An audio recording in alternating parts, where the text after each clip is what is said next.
See what it look like on the jacket. It's probably lighter on. It's probably lighter on the jacket.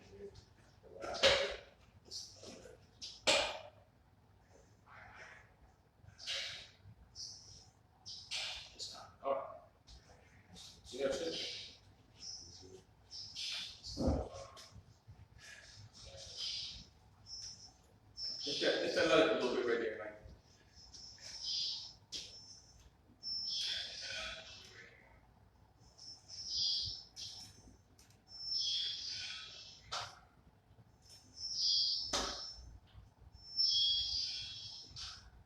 So, I'm gonna sit it on the jump right there in the front.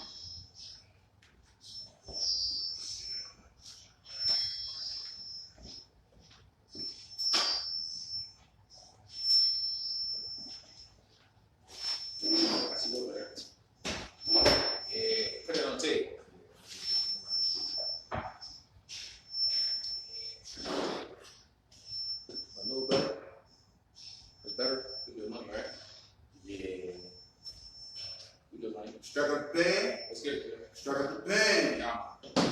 Gucci. Strike up the band. It got me. I'm tired. Yeah, I get any times. There's certain moments that do these things. And things were the moment.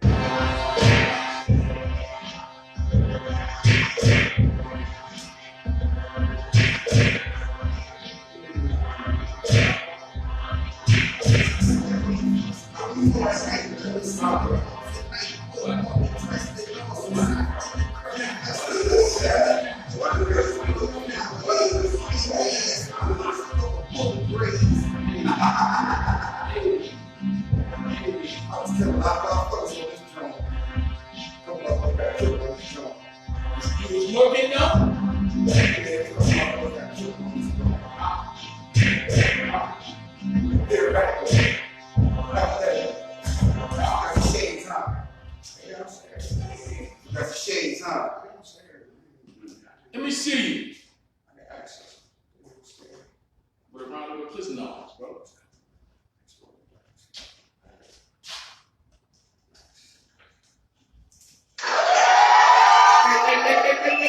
Hey. Yes, sir. Hey, yeah. Hey, yeah. Hey, yeah. Yes, sir. Talk to him, folks. Talk to him. Justice, dog. Put money like 37 laws a night. Put money justice, dog. Hold to the claw. Talk to him, folks. No. Welcome this Tuesday night. Yeah, man. We're now rocking with the best. It's a fire nice experience, thought-provoking black culture, lifestyle experience. Yes. All sports, entertainment, current events, political views. All that. You name it, we can talk about it. What he said. Back, you can be anywhere, but you rocking with us. Fresh up. Hello. How are ya? Hey, in the vision to the city. How you doing, nice man? You good, baby? Yo. You said her? I said yo. Always good. We're rocking with Area 51 today. Undisclosed location. Ooh, undisclosed. It's your boys, man. It's P.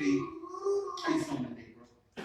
Man, listen, man, you know, man. Start off like us. I mean, you know, I'm making it do what it do. You know what I'm talking about? That's all, man. I'm just making it do it. I can take it. Another Tuesday, man. You know, we in the building. I'm excited. Absolutely. Want to give a shout out to East First Cigar Lounge, brother O. Yo, oh! And it's always home. Don't get it twisted. Always home for the fellas. Always home for the fellas.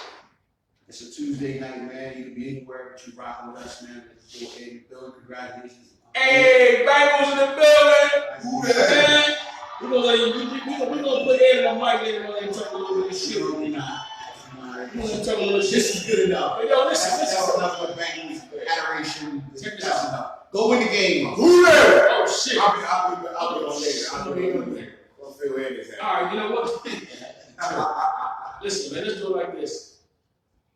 We got on the agenda today. Listen, we already started with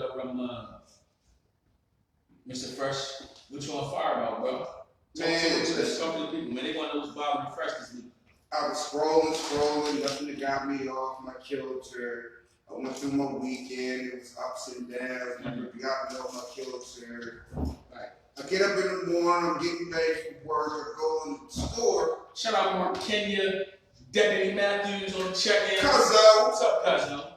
I go into the store and I buy something that amounts to something about, $3.79. I don't know. True. He said $3.79. Yeah, with the emphasis on the 9 part. True. You know what I'm saying? So I get a lady my money, nice lady, and she gives me back $2. Okay. All right, where's my penny? Now I'm not usually a penny, I'm a leave a penny motherfucker. Oh shit, leave a penny, take a penny. But the thing is, what got me hot is, man, I'm like, yo, you know what the fuck got me the fuck hot? Why the fuck don't these motherfuckers just make this shit $1? Why don't they just make this shit $2, $3? Why the, you know what I'm saying? You're looking at us like, what happens that change? Why the fuck don't you change your pricing? Ain't this your motherfucking store? Ain't this your motherfucking product? But I gotta get motherfucking railroaded and robbed out of some shit. I don't give a fuck what's opinion. I was like, oh, you can do something about this shit. Railroaded? I mean, really on fire about that shit. Yeah, Minister Principal, I mean, it's your penny now. It's your penny now. Get this here, man. Fuck the penny part. Alright, cool with the penny part. You know what I'm saying? I mean, the 79 part per se. I feel you. But if you gonna make it 79 cents and don't have the fucking proper change to get back to a motherfucker, it's only a penny. Just make it even 80 fucking cents so we ain't gotta go through this shit. For real. I gotta break the head. Oh shit! Please, give me on man. I be going through the same shit. Speak on it. Now, I can let the penny slide sometimes. I let it slide sometimes. Okay. You know what I mean? Okay. But what busts me is when I go to that same store and I might be short. Oh no! And be right back when he took 30 pennies from all these 99-cent butts I done brought and gave you $1 and they gave my penny back. That's the shit that hurt me. That's that shit that busts me. That's goddamn fire! I done spent all my fucking pennies and I know I'm $1 in. I can't go for a nickel right there. I can't go for 10 cents right now. That's the shit that hurt me about that shit. That definitely hurts me. Yo, and the thing is, you know what I'm starting to think is actually predatory. I think it's actually predatory. Like, no, fuck them. Nah, we ain't got it's a change store. It's not we ain't got pennies. It's actually predatory. Like you actually make your pricing so confusing and so motherfucking bullshit to actually benefit in your favor. Because you know, man, who's gonna give a fuck about a penny? But if 1,000 motherfuckers gonna give a fuck about a penny, now you're up 100. Talk about it. And over the course of time, if you get 100 a day, oh shit. You winning. Winning like shit, yo. I ain't gotta pay for this motherfucking cigarette order this month out of my own pocket. This is from the motherfuckers. I ain't got motherfucking 79 cents. I only got 80 cents, and you gonna keep a change fund. That's where that comes from. And I'm saying now, it's actually, I think it's actually predatory. Like, well, we don't have enough change. Okay, all right, I got it. You don't have enough change, or is it change choice? Right. Change your pricing. Right. You don't have to make it 79 cents. Make it a whole fucking 80 cents. Right. Shout out to here on the check. You be doing everybody a fucking favor. Change your fucking pricing over a fucking penny. Put him on, bro. Put him on. Please. Please. All right, bro. It's not up to bro ice. It's predatory ice. Predatory. I can't go for a nickel.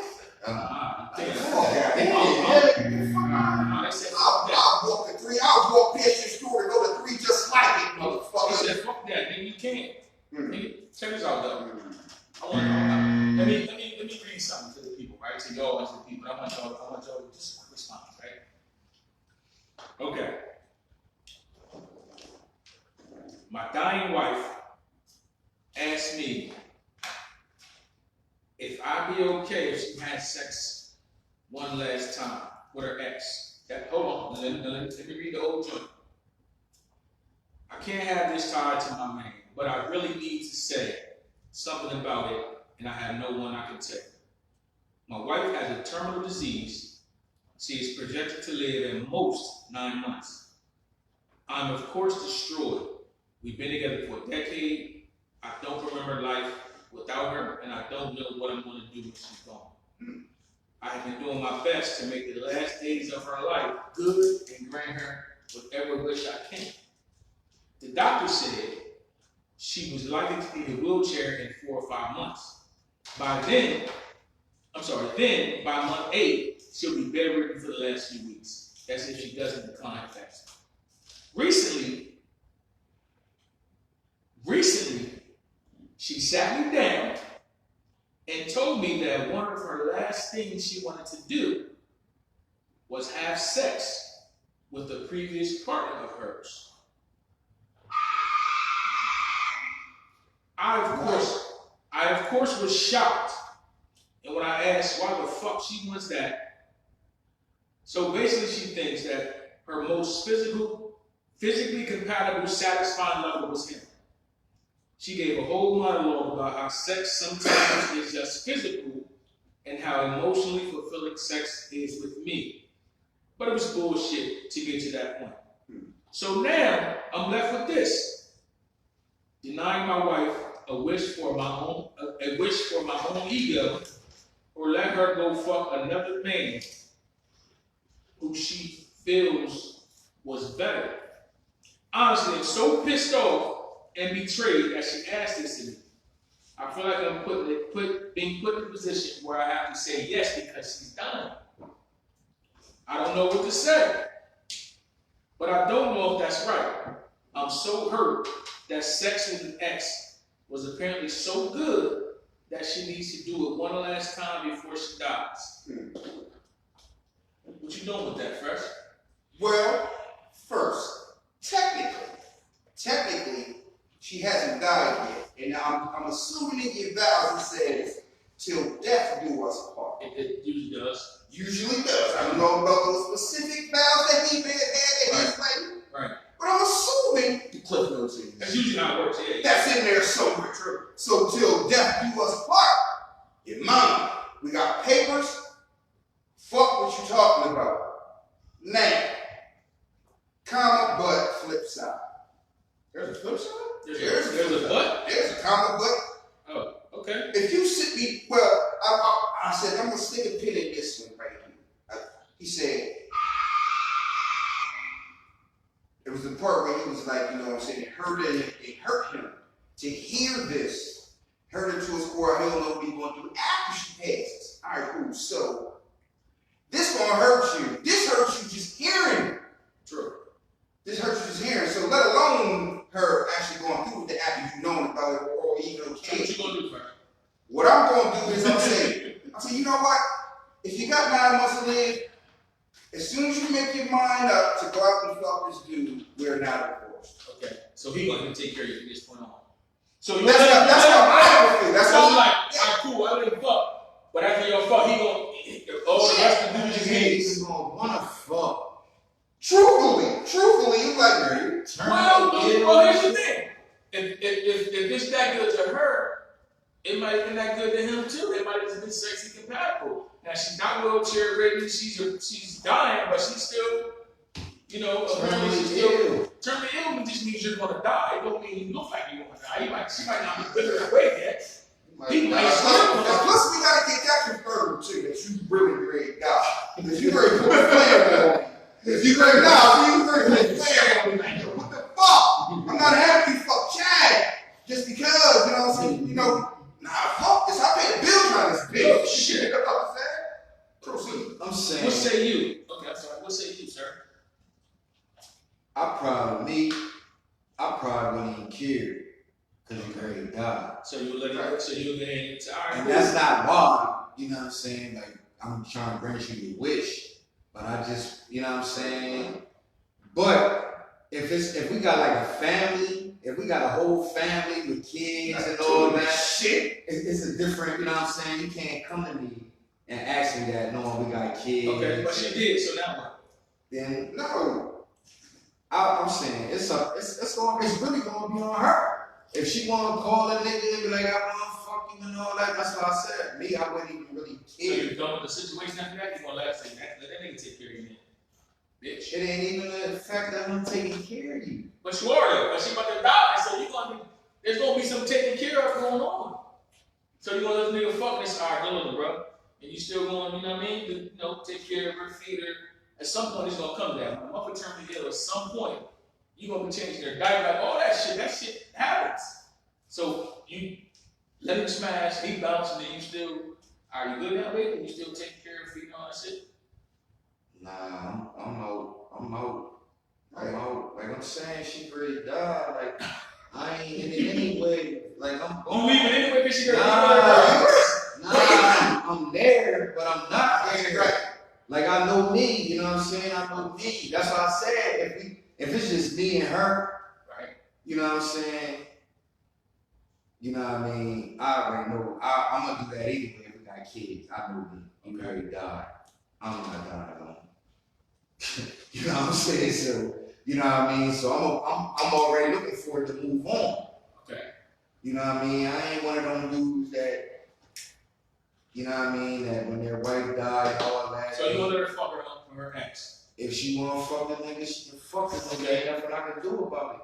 Well, it is. It's over. It is. Because she can fuck without me knowing. Alright. So, but then what? Not wheelchair yet. Not wheelchair yet. So, okay, so she fucked the nigga, then what? You still taking care of her until she passed? Nah, oh yeah, I would. Cause I'm gonna be still doing me. I'm gonna be fucking. Like my wife already died a couple months, and I'm fucking. You know what I'm saying? You know what I mean? Like I could bite that bullet for a couple months. I can do that. Let's say you, sir. It ain't going down. You disrespect. You ain't fucking that nigga. Matter of fact, I'm gonna punch on the nigga and you. So Okay.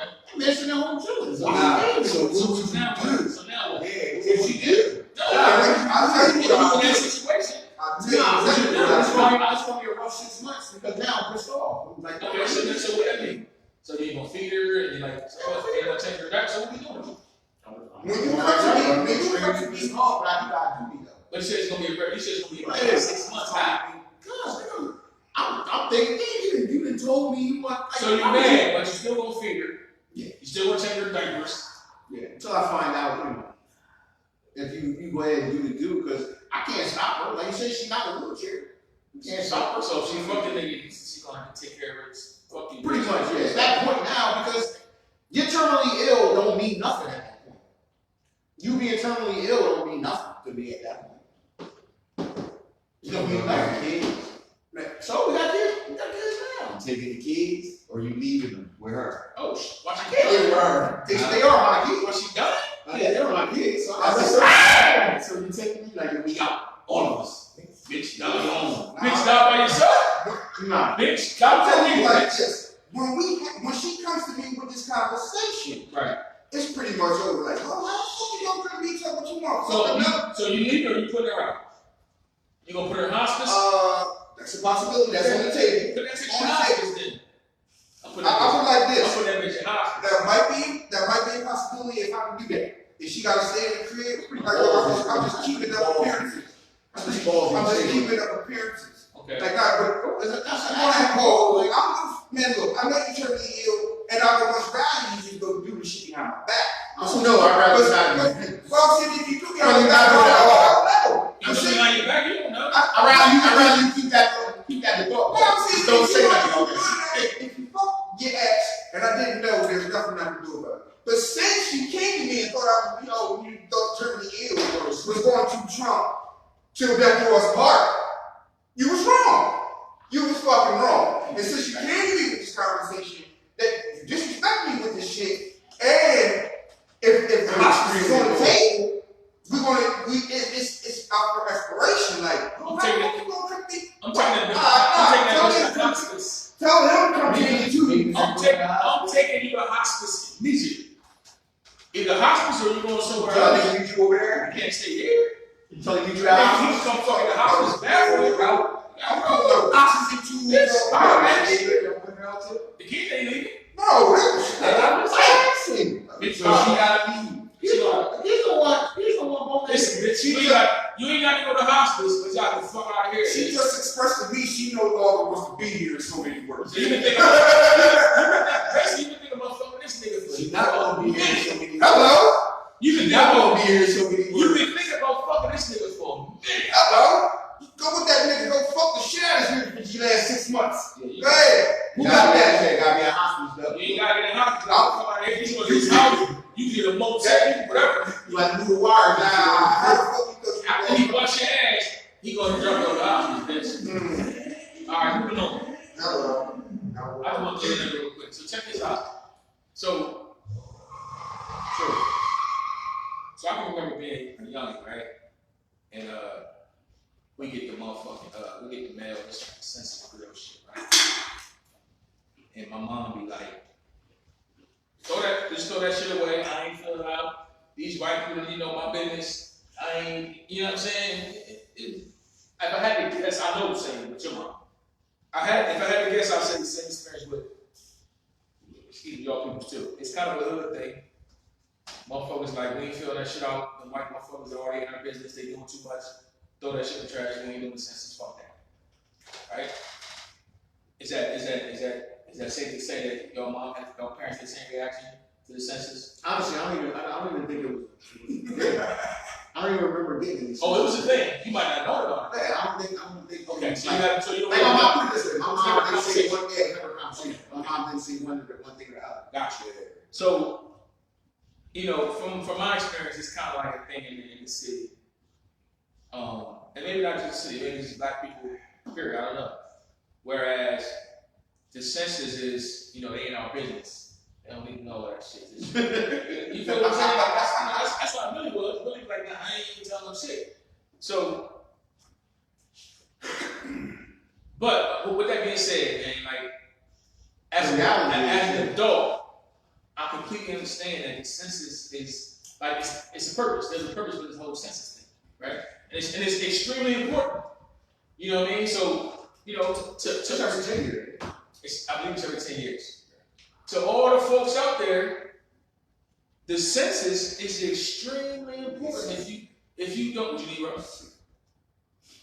don't know, the census is extremely important.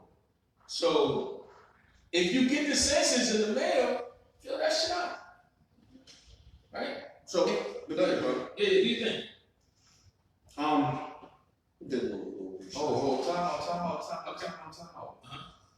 Tell the people why the census is important. That's what I was about to do. I'm gonna let my man, I'm gonna let Phil speak on it. Go ahead, Coach. What do you think? It's things about the census that is very important, especially for us. Number one, apportionment. The state population counts from the decennial census are used to reapportion seats in the U.S. House of Representatives. Redistricting. State and local officials use the decennial census results to help redraw congressional, state, and local district boundaries. Also, money to states and localities. Census totals help determine the amount of funds the governments and local communities receive from the federal government for the next decade. It's big for planning. Data from the census inform a wide range of government, business, and nonprofit decision making. This was a shocker when I found this one out. Emergency response. Detailed population information is critical for emergency response to wicked disasters. First responders and disaster recovery personnel use census data to help identify where and how much help is needed. Similarly, demographic details from the census assist and epidemiologists and public health personnel and everything from tracking disease outbreaks to combating the opioid epidemic to improving child health. You know what he said. What you said. What he said. Thank you for stating all that That's so eloquently as you did. I can sum all this up in one word. That's not it though. Oh, and there's more. But wait, there's more. Also, it's a base for federal surveys. These decennial census data provide a population base for dozens of federal surveys. The Census Bureau's population estimates program uses census data in combination with birth, death, and migration data to produce annual population and housing unit estimates. Housing unit estimates. Huge. These estimates are then used as population controls for the American Community Survey, current population survey, and many other federal surveys, so that the numbers of housing units and people in certain categories agree with the Census Bureau's official estimates. So basically what he's saying, right, is, and like Fresh said, thank you for putting that so eloquently, right? It's really, really fucking important, man, to fill out the Census Bureau. And you know, along with everything Coach P said, the Census Bureau determines how much money is allocated to your community, right? So that determines the funds for programs such as Medicaid, CHIP, which is Children's Health Insurance Program. It determines the money allocated to SNAP or EBT or food stamps, as we like to refer to. It also allocates money for lunches, for your school lunches, right? Because what happens is there's a certain amount of bread allocated for every person, every child that goes to school. That's accounted for. Right? That is accounted for. That's a big thing. And if you don't fill this survey out, Big then your child or children are not accounted for. Thus, they don't have, the school don't have the adequate funds for that particular child, right? And just to give an example, right? Just to give an example. 780 million. It's a $780 million loan. This I just looked this up. It's one example for a state for New Mexico, right? And I just pulled New Mexico out of the hat, right? So if New Mexico undercounts residents by only 1%, if New Mexico undercounts their residents in the survey by only 1%, they lose $780 million. 1%. That's 1 out of 100. If they discount or don't include 1 out of 100 persons, One word. $780 million is lost. One word, I tell you, one word in the dictionary You know what I'm saying? can sum this whole thing up. It comes down to this one word, and I want you to listen to me and listen to me good. It's called documentation. Documentation proves things. Give me your face, right? Documentation proves things. If you can prove, or if you can't prove that you have enough people in an area, you don't get the funding. Hence, our underfunded hospitals, underfunded schools, underfunded neighborhoods, just in general, period.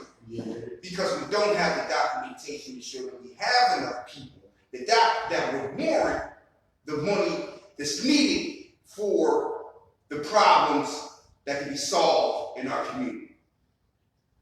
Documentation. With nobody showing up to the survey, it's only a survey, how many, it's just saying how many people in your house and we can put the district and, you know, just really put the lines and everything together. But since we don't play the game, well, some of us don't even know the rules, but the whole thing is, it ain't what you know, it's what you can prove. And if you can prove that there are just as many people that live in this neighborhood, then we get equal funding. Even though they don't need it, it's not warranted, and it's just actually in some parts being greedy. And that's why in the white neighborhoods, you know, we complain about the policing, the funding, all that shit, right? But at the end of the day, and this is just part of it. Part of it boils down to the census. Another part of it is most is racist. We know that shit, right? That's I'm not going to spot the census makes it easier to do right. data. But along with that, it's like, dumb motherfuckers fill out their census. They respond to them. They send them back and do all that shit. So we got to do a better job, man, as black people, as people from the hood, people from the city. We got to do a better job of filling out the Census Bureau, we have to count. We have to ensure that us and our kids, our families, count. It ain't about everybody in business and like fuck all that. Fill that shit out. The funny thing is, need that allocation. let me say this, and I want to say this real quick. The funny thing is, if y'all really understand how things work, they don't go off the census any fucking way. The census only come around every 10 fucking years. And things that happen on a day-to-day basis, they happen 10 years ago. Yeah, but they move on things and try to solve problems on a day-to-day basis that they pop up. It's not really because of, oh, okay, you guys. The thing is, the money that's already previously allocated and the resources previously allocated can probably be more, and everybody is accounted for.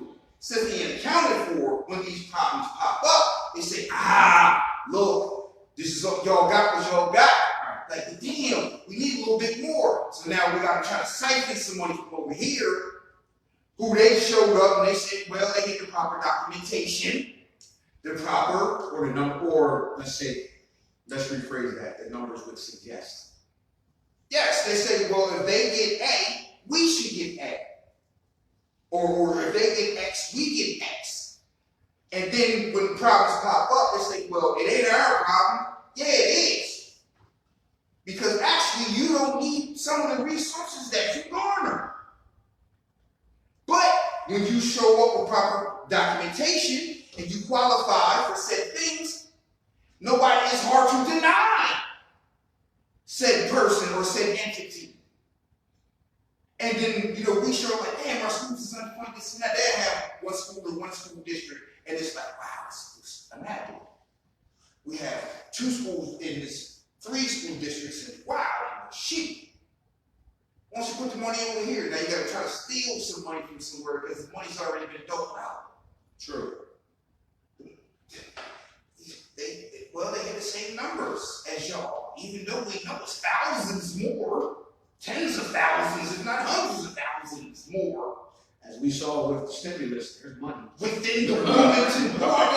There were places in Wilmington I didn't even know it was Wilmington. They consider this Wilmington? I've driven down the street just once in my life. What is this? This isn't Wilmington? You're almost in Pennsylvania. This is Wilmington? What is this? But they would garner the same resources, which they don't need, because that area code and all those type of things wouldn't need it.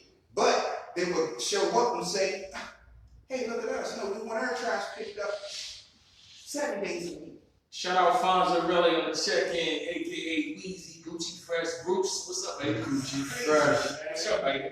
Please. All right, so check this out. Real quick question. Is it herbs and spices or herbs and spices? Herbs and spices. Listen, They both have H. No. Oh, well, the pronunciation is H is silent. Herbs, baby. Herbs and spices.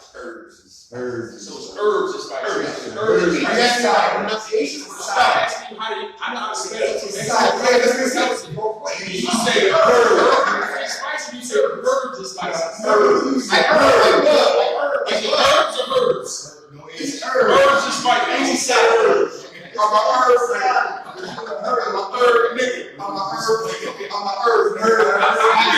I think it's herbs and spices. Herbs and spices. I had to ask. I was watching this show. And I was like, hey, herbs. I was like, what? I said, the herbs. Wait, the herbs and what? So it's weird. Nah, that nigga probably herbs and spices. I had to check. He said, right, say salmon. Yeah, he said salmon. I had to check the phone. Say salmon. Another quick question. Salomon.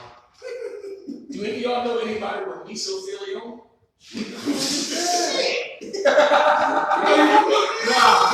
So if you're watching TV during the day or late night, you see the commercial say, do you have mesothelioma? It's a big thing though. You have mesothelioma? It's really rampant. I've never known that. Who fucked up mesothelioma? Let me just run rampant somewhere. If you got mesothelioma, can you please check in and let me know, please? I know somebody said, yo, mesothelioma mesothelioma sound like my grandma, maybe. Like, what the fuck? You got mesothelioma and she cooking? Yo, this gonna be the shit. It's a segment where that shit is going right. Yo, I don't know where that's happening, but I don't know how you play. Whatever it is, you get compensated. Hold on. If you got it, they owe you the money. Hey, bro, my pizza. If you got it, they owe you money. My pizza. They I'm just saying, check it, because they owe you money if you got mesothelioma. That's what you brought up. I'm just saying. Everything you need, let's find out what the fuck is that. I don't know. Speak on it, son. Speak on it. Walk with us, please. So wait a minute. Now, you know how I spell it? You ready for it? I did miso. Go check it I did miso. Whoa. Nobody want to catch mesothelioma. Okay, wait. The average mesothelioma lawsuit settlement amount is between $1 million and $1.4 million. When trial verdicts falling around $2.4 million. You got mesothelioma, holla at me. We need to get that check. Hey, yo, get this here. We need to get that chicken. Hey, Mama Lisa. Man. The main cause of mesothelioma. Now, we know a lot of people that could be exposed to Is it this. asbestos? Ding, ding, ding. Okay. Asbestos exposure is the main cause of pleural mesothelioma. About 8 out of 10 people with mesothelioma has been exposed to asbestos. When asbestos fibers are breathed in, they travel to the ends of the small air passages and reach the pleura, where they can cause inflammation and scarring. Oh shit. I repeat, Coach P, man. asbestos exposure is the main cause of pleural mesothelioma. About 8 out of 10 people with mesothelioma has been exposed to asbestos. When asbestos fibers are breathed in, they travel to the ends of small air passages and reach the pleura, where they can cause inflammation and scarring. In case y'all wonder, he not looking us up. He needs to know this shit. Didn't see it. So, SAT words. I used to love, listen, I was the guy that stuck his hand up to read in class because I used to read the stupid voices, so they stopped calling. Wow. That was my time to shine. But with that being said, like you said, you got me so. Holla at me. We need to get that chicken. Get out of there. Yo, mesothelioma. That's a lot of bread. Now, I mean, it's a form of cancer that develops from the thin layer of tissue that covers many of the internal organs known as mesothelium. The most common area affected is the lining of the lungs and the chest. Asbestos. I don't even know that asbestos is really a thing these days. Well, If you got mesothelioma, you probably like old or some shit. And I mean like old, like you probably old. You could be. You know what I'm saying? Or come from an old neighborhood. Right. We come from an old neighborhood, though. We come from the east side. A lot of that shit is older. we all know construction workers. You know what I mean? I'm gonna call tomorrow. See what's up. Yeah, I'm going to my shit. I got this shit. Word, I'm like, This is like serious. sure I ain't got that. Right, yeah. You positive. It's been acting up lately. So, we all know construction workers. You know, shout out to my peoples, man. Shout out to Will. He's a laborer. Yes. All you individuals that say construction, now we probably already know this, probably already taking classes on it. You know, you've already been well versed into it. Asbestos is widely used in construction as an effective insulator, and it can be added to cloth, paper, cement, plastic, and other materials to make them stronger, i.e. But when asbestos dust is inhaled or ingested, the fibers can become permanently trapped in the body. Over decades, trapped asbestos fibers can cause inflammation, scarring, and eventually genetic damage. Yeah, So you can go with two. Your daughter can be born with 2 vaginas. You go with this. I'm saying. Oh shit! You think her people got mesothelioma? Hey yo.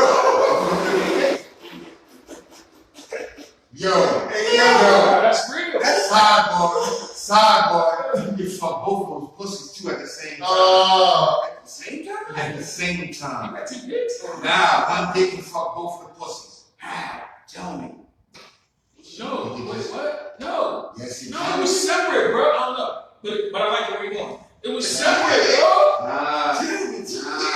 seen her talking.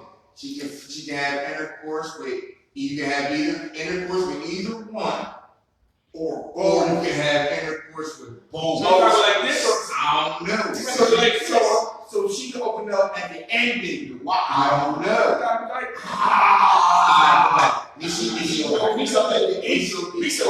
And these are just two pussies. So you don't know how dangerous. So that's me. You don't know how dangerous asbestos is. Exposure to asbestos can cause cancer and other health conditions. A rare aggressive cancer called mesothelioma is almost exclusively caused by asbestos exposure. Asbestos always also causes a progressive lung disease called asbestosis. I think I got that shit. You got it? How many cards? I'm gonna go to make sure I got it. Shit. I mean, make sure I got it. Yeah, I was gonna say you want to make sure you got it. I'm gonna make sure I got it. You got that, but we're going with the check you get after they confirm it tomorrow. First, you want to elaborate how the boy brain. I don't know. How did you? Put me in the car, man. Get me the fuck out of here, man. You need this straight. All right. So think this. So multiple HBCUs had to temporarily close today on the first day of Black History Month due to bomb threats in the school at the schools. Let me read a couple names of schools that had to deal with that shit. So Howard, Alcorn State, Coppin State, Edward Waters, Fort Valley State, University, District of Columbia, Morgan State, Kentucky State, Xavier of Louisiana. Well, goddamn, you get a bomb threat. You get a bomb threat. Yeah. Texas State, Arkansas Baptist. So check this out. So you think that one or two? Nah. So do you think that like because it's Black History Month, That sounds like a preemptive preemptive. on some bullshit That sounds like a preemptive sort of coordinated. effort? Yeah. Because you gotta take this seriously. I mean, at the end of the day, you know, if motherfucker calls us a bomb here right now, we might not leave because we're like, man, fuck out of here. But as a school, That makes speak for yourself. oh shit, you leave? That's bullshit. Yo, you gotta have faith, man. Every mom raised one. Yeah, your mom raised it. This is bullshit. You're scared about a little bomb threat? This is Area 51 with test bombs here. Thank you, sir. Thank you. Proceed. So is it a coordinated effort against black schools? I think it's obvious. The timing, Right, the targets, right. I think it's obvious. It's not even, to me, it's not even a question. It's not even a question. And according to what I read, it's been kind of an ongoing thing for the last few weeks that there's been bomb threats at different HBCUs. But today it happened to be, I think, 12-ish. Like, what the fuck is up with that? Hey, yo, they ain't got enough of us, bro. Like, what's up, man? I'm not gonna lie, man. It's sick. What I can say, so I believe race relations are worse now than when I was a child. True. I can't lie, Or man. is it that we just know more now than we do as children? Well, more is happening. Well, that too. But we also know more than we do as children. We're more aware. We more aware, just like they more aware of what they doing. I agree with that. You know what I mean? Like, no, it's a level of not giving a fuck, and it turns like we don't give a fuck. And I'm like, damn. Shout out Jack Penn on the check. It wasn't that serious when we was younger. I'm like, oh, Yeah. right now, this is some real shit. ATL in the building. You know, I'm like, building for real. Today, 2022, February 1st. Happy birthday, live. My man. Happy birthday, peace. Happy birthday, live, B2Gs. Happy birthday, brother. Yeah, Wow, man. Hey, what they fucking with us, bro? Yo, but this They is can. They've been allowed to take. So why stop now? I swear, man, that train of thought should not be allowed to be spoken of or presented publicly. I swear it should be illegal. I'll fight any motherfucker on that. I might lose. I don't give a fuck. Speaking of fight, all of us, have some sort of access. You know, I'm walking. All right. So, speaking of fight, right? All of us got some kind of access to the internet, whether it's socials, whether it's whatever the case may be, right? So there's this guy, right?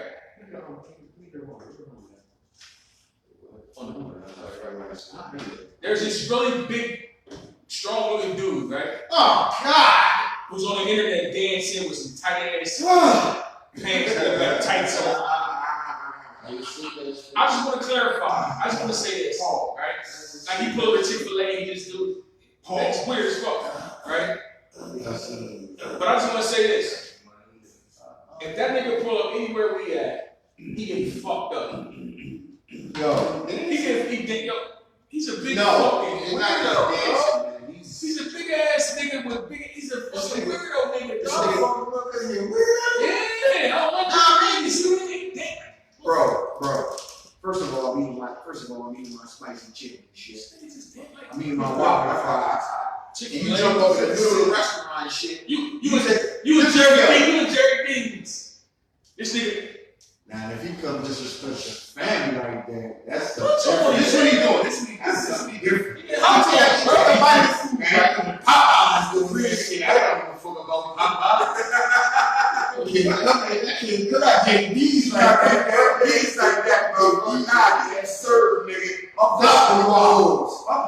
Listen, if you see this nigga, You might still like that. if you seen this nigga on the internet, Now, this is not a small guy either. that's why I said we I like. do want to practice Which with is that. why I said we're gonna jump on this nigga. Nah, We can jump. I'm gonna set it and we're gonna jump on this nigga. That's why I said that. I'm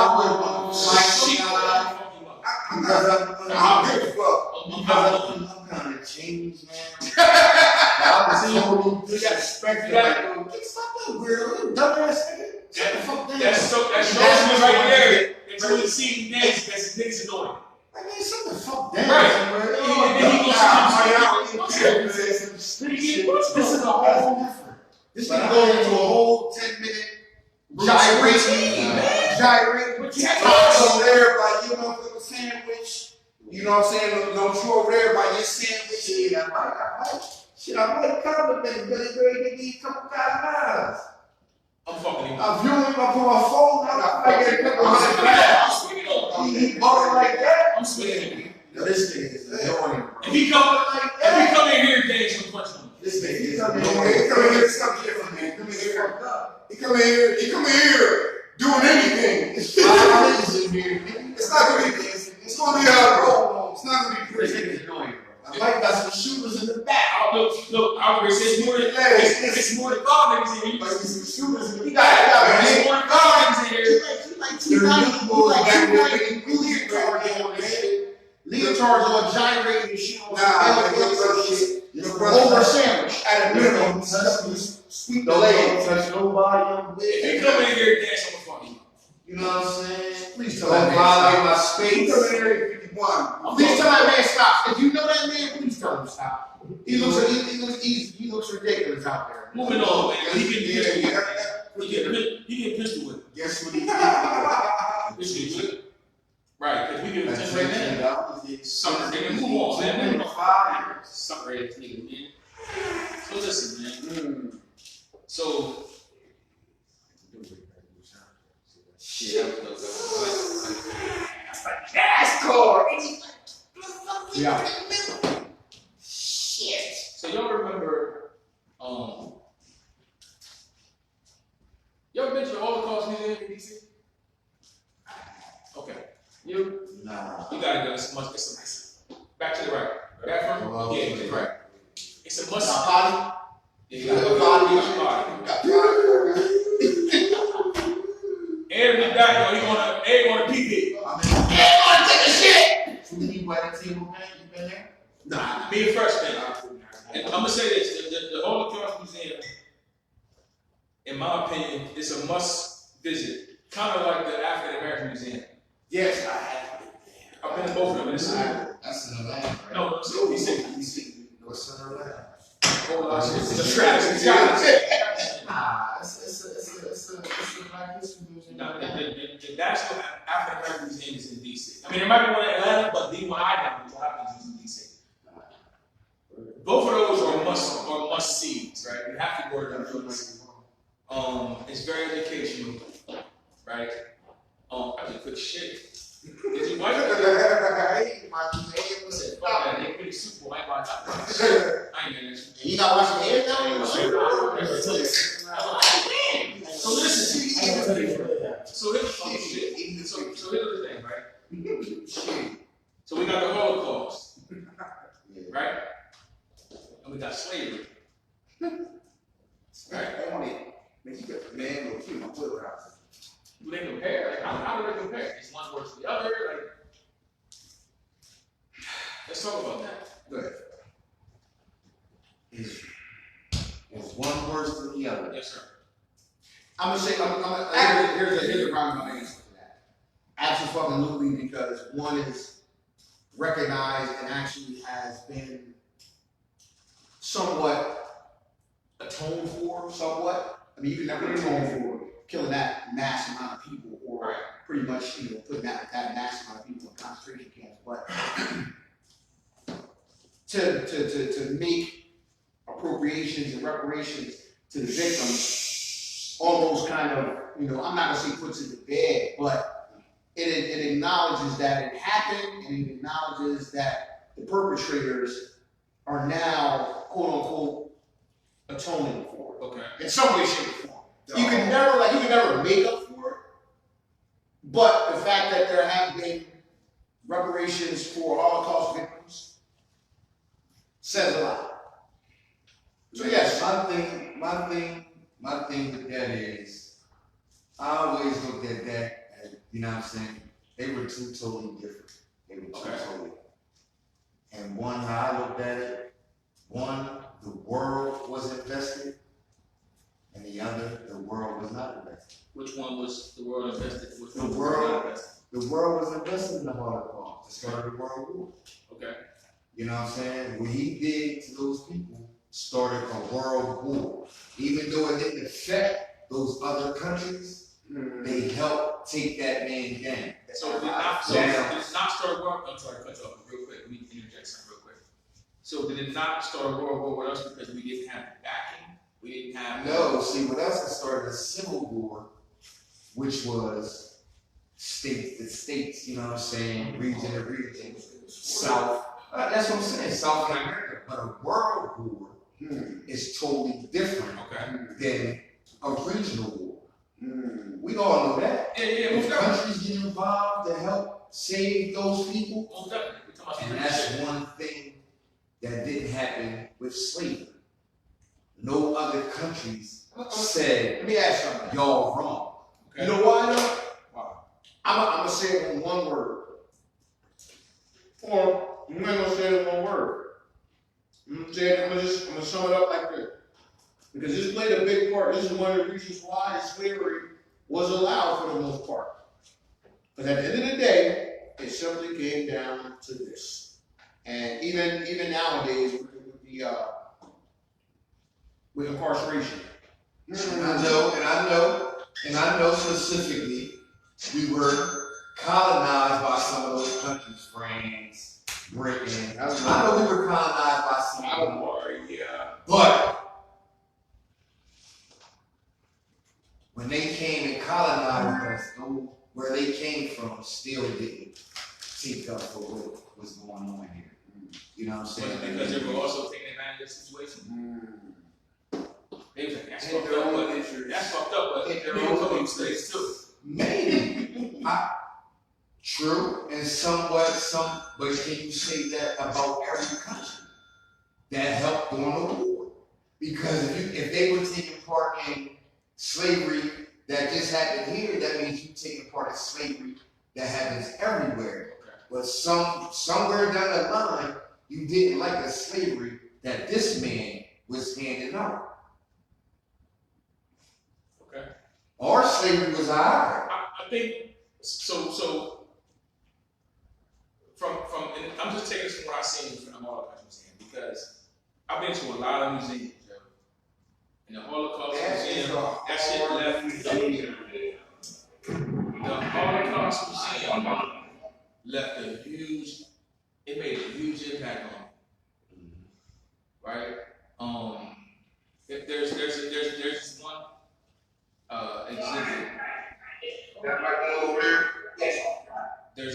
exhibit specifically where it's like a big glass case, right? And there's little figures in there, and I guess to simulate the people. And there's the gas chamber, right? And they show kids, men, women walking into the gas chamber, and they literally sat men, women, children in this gas. Yeah, go there, go right there. Let's use over there, go over there, and turn the gas on, and just murk these motherfuckers like that right there. That exhibit specifically. And if you've been to this museum and you've seen that exhibit, you know exactly what speaking of. If you haven't and you go, look at this exhibit. It's powerful. It's very, very powerful. So to me, I think the difference is with slavery, they made us work for free, right? If you work, then maybe you'll live. That type of shit. And whereas in the Holocaust, they just straight murk motherfuckers. Like, they just off them. Mm-hmm. And honestly, I don't know one's better than the other. Just like the boy Killmonger said, my ancestors jumped from shit because they knew that, life in bondage is worse than death. You understand what I'm saying? So, again, I don't know that, maybe I'd rather die and be a slave for my entire life, and my kids' lives and all that shit. But I think that's the biggest difference between the two. You understand what I'm saying? Dick is here on another huge difference is the length, time frame. Dick is here, man. Because you're 100% right, man. Shout out to that. Because the world stepped in. Let me ask you this. The world stepped in. Let me ask you this. Okay. Slavery. Well, we talked about slavery amongst us. It happened in America, right? Sir, yes, sir. America. Among other places, yes. But I'm saying, but I guess what we're talking about this time specifically in America. Yeah. Mississippi, Alabama, Georgia, Carolina, all. Now, for one, it was legal, but the more important thing is that it happened in America. What people don't understand is that actually happened to Americans. In America, the Confederate, for a long fucking time, we talk about hundreds of fucking years. We ain't talk, I don't want to speak bad about it, but we ain't talking about like a 6-7 year run of some wild shit going on. We talk about hundreds of years of systematic bullshit going on to my people. Now let me give you that one track. Still to this day. Okay. Right. So to this day. Deontay Wild. Right. So when I'm thinking like this, I'm like, well, as much as we stop right there, because I want to provide some context. Now, we're only talking. You said how long did you say? Hundreds of years, as opposed to maybe 6-7 years, 5 to 6 years, 5-year run from 1941 to 1945. It's a 5-year run. Okay, I'm gonna give you 5 years. I give you the whole 5. I give you the whole 5. Okay, the whole nigga. And it was a genocide. Yeah. As opposed to. I'm not saying that's what I'm saying. Please, I'm not saying that's what I'm saying. One was they just killing motherfuckers, the other one was killing us slowly with the slavery shit. And it was all, but it was one was a commodity, one was a sort of a genocide. Yeah, one was a commodity. Slavery was more about free labor, money, and commodity, and labor. Absolutely, the country. Absolutely, literally built a country. Absolutely. What it boils down to, it was white. What and what I'm saying is, there's genocides going on every day in Africa. Yes, it is. And the world don't come help and trying to fight. Yes, it is. Yes, it is. Yes, it is. And it was killing off the white race. race. It boils down to, I said, man, it's fucked. That was the Holocaust, was. I'm like, that didn't even happen here. You would maybe hear just as much about the Holocaust as you would hear about slavery, which happened here from traitors of our country, which we, with our bullshit constitution, allow ourselves to say, well, I may not agree with their opinions, but I'll defend it because I'm American. That's some bullshit. Right? That's real life bullshit. I think you summed it up best. You just said. Yeah. Because they was doing this Holocaust shit to white people. Granted, they were Germans, right? Yeah. Granted, they were Germans. I'm saying the same thing. Yeah, I agree. But what I'm saying is, his explanation is put where the ghost can get it. It's, you know, it's like you talk to a bunch of smart people, like, hey, man, hey, talk about him in second grade.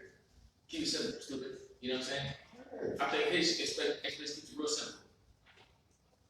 This shit caused the world war because it was often white people. Whereas majority of white people benefited from us being slaves. So nobody wanted to stop that shit. They might have been like, that's fucked up, I feel bad as shit. Yo, hey, you picked that, you missed some cop, you know what I'm saying? So it's like they benefited from it.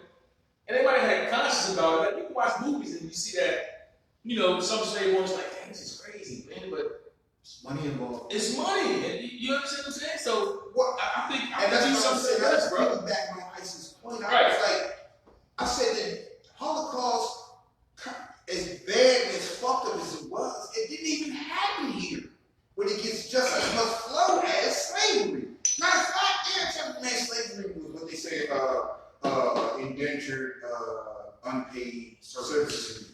What kind of bullshit is that? And I mean that with every motherfucking fiber of my being. What? Call a spade. We ain't talking about, you know, uncomfortable and all that kind of shit. You feel what I'm saying? I'm like, how can you even bring up history? Because history is uncomfortable with somebody. Oh, just go Especially this kind of history. Yeah, Especially you know, this so how the fuck? And I mean this with every fiber of my being. How the fuck can you show up and say that things are, we're not gonna say nothing about that. Right.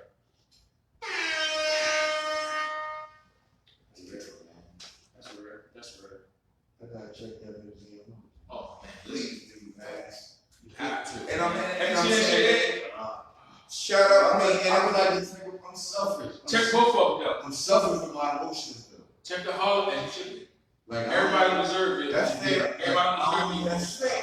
Like I don't feel like I understand what you're saying. And I'm gonna check it out just because you advise me to check it out. But I know when I go in there, the emotion ain't gonna be the same because I don't. It's good. And the crazy thing is, man, like you were smoking out and maybe people might have went over some people's heads. It was like, nah, these are people who have been kind of atoned for in some manner. True. In some measure. In some measure. Not just a recognition. Yeah. Then, you know, some people say, yeah, that was fucked up. They might not agree, though. No, I ain't gonna say they won't agree, but I'm saying there was Jewish holidays in America.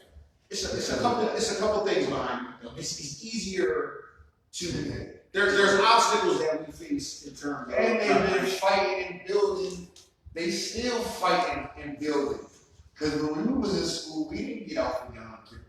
No, hell no. They get out for Yom Kippur now. It's obstacles. So you know they still fighting for their, you know what I mean, for their shit. They still like, we not gonna see that. We might have with your dad. The Asian motherfucking New Year up in Philly. I just saw that today. The Asian New Year up in Philly. Chinese New Year. Chinese New Year. You're in the quick time. The timer closes a couple things that, you know, that's not in our favor when it comes to reparations. Two big things, in my opinion, when you look at it, is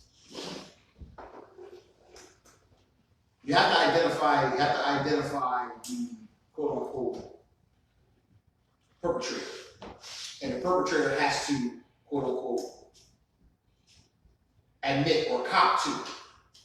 Now, wrongdoings. Also with that, you gotta understand that when we talk about slavery, we're talking about a long time. So technically, all those guys that would have to be the ones that would atone for it, they're dead. Oh, that's a big obstacle, man.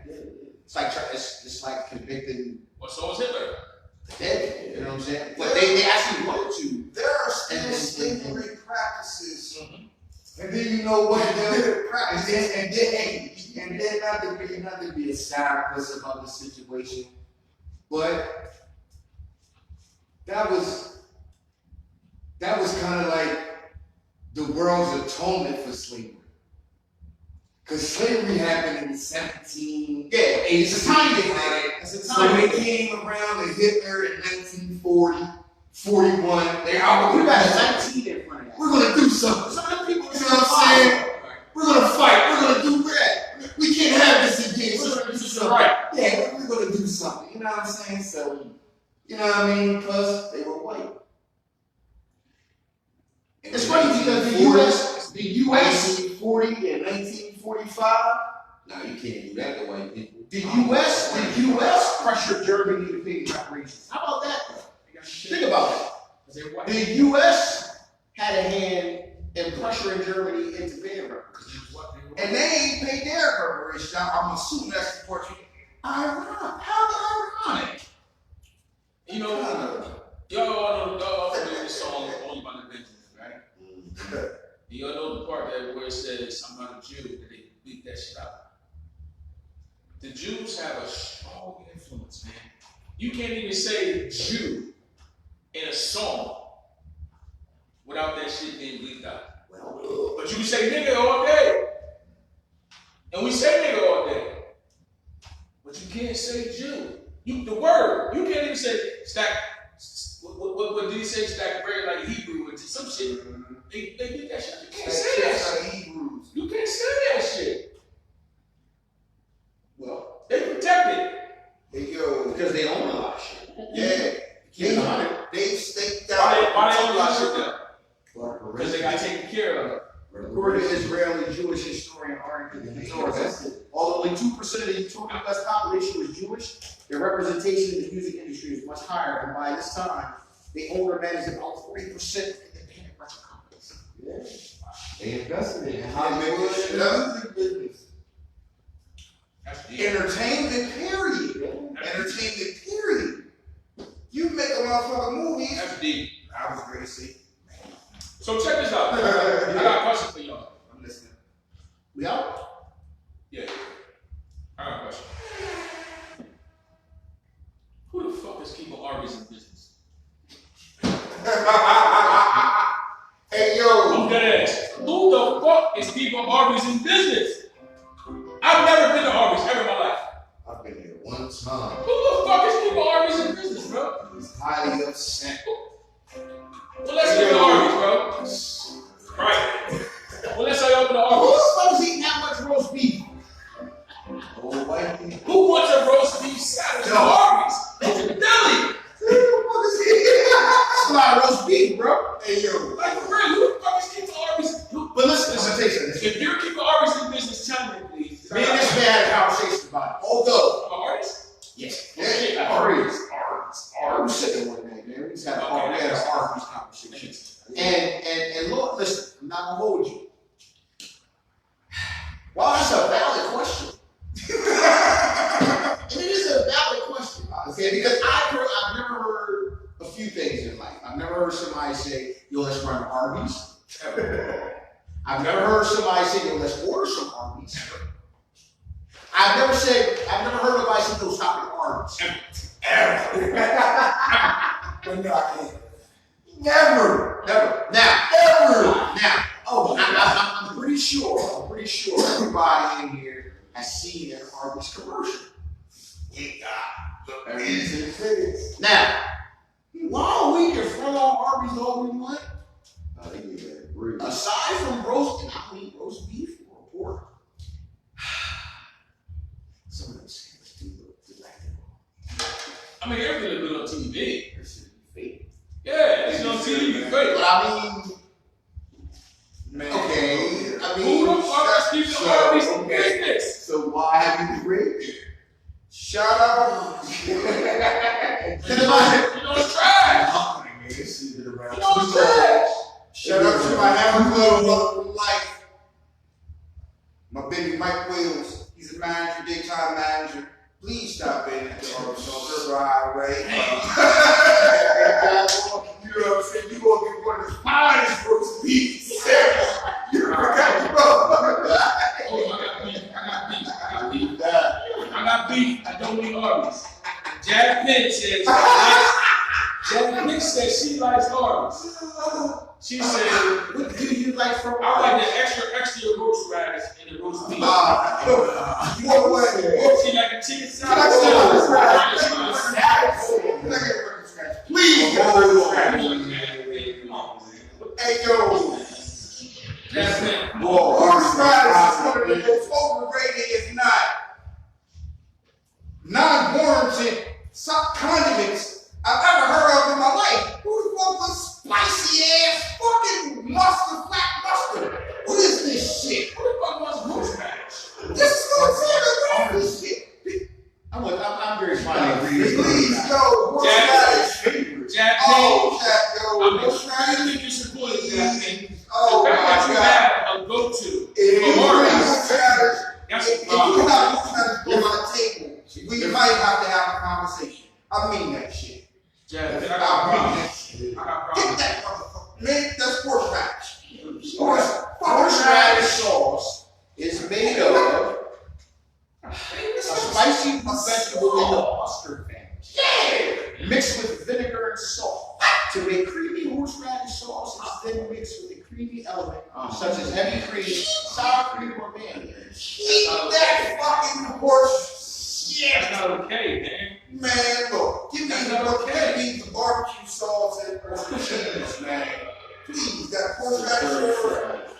That's You gotta bullshit. you gotta go to, man. At Arby's, though? I do gotta go to, if I do go to Arby's, I gotta go to shit and swish. I'm giving you some knowledge. I have to be to Arby's. I'm trying. Can I ask you a question? I'm asking you a question. I'm asking you a question.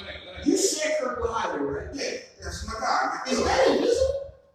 No, that's one of the staples of Kirkwood Highway. It's right by the East Square Garden. It's 3616. Oh, I'm Kirkwood Highway. Arby's. It's multiple Arby's? It's I multiple. know where we used to live at. By Melrose Place. It's an Arby's right there, that little shop. It's by the Bolero. Or Burger King, it's right there. Or the Bolero, the Spanish Poland Bolero.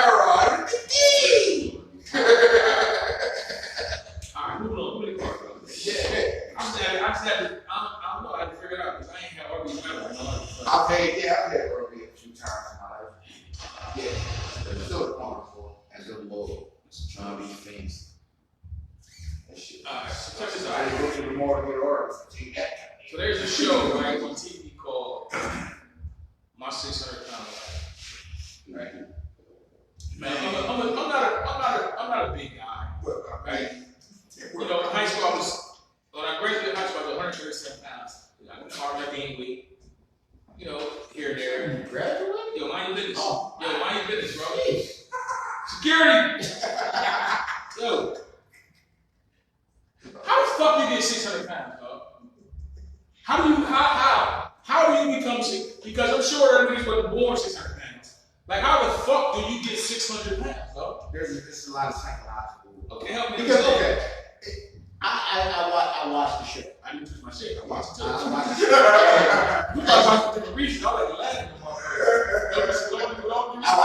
I watched it because I watched it. Oh, Have to watch it. I got to watch it. I kind of like it's like being watched and it's like, Okay, I got you. Okay, sure. so read between the lines. Sure. There's some psychological things here, and also to get that big, there's a lot of trauma in your life, and what food does is it's a comfort thing. Some people. It's a comfort thing. Because we've all sitting here probably been through a lot of shit.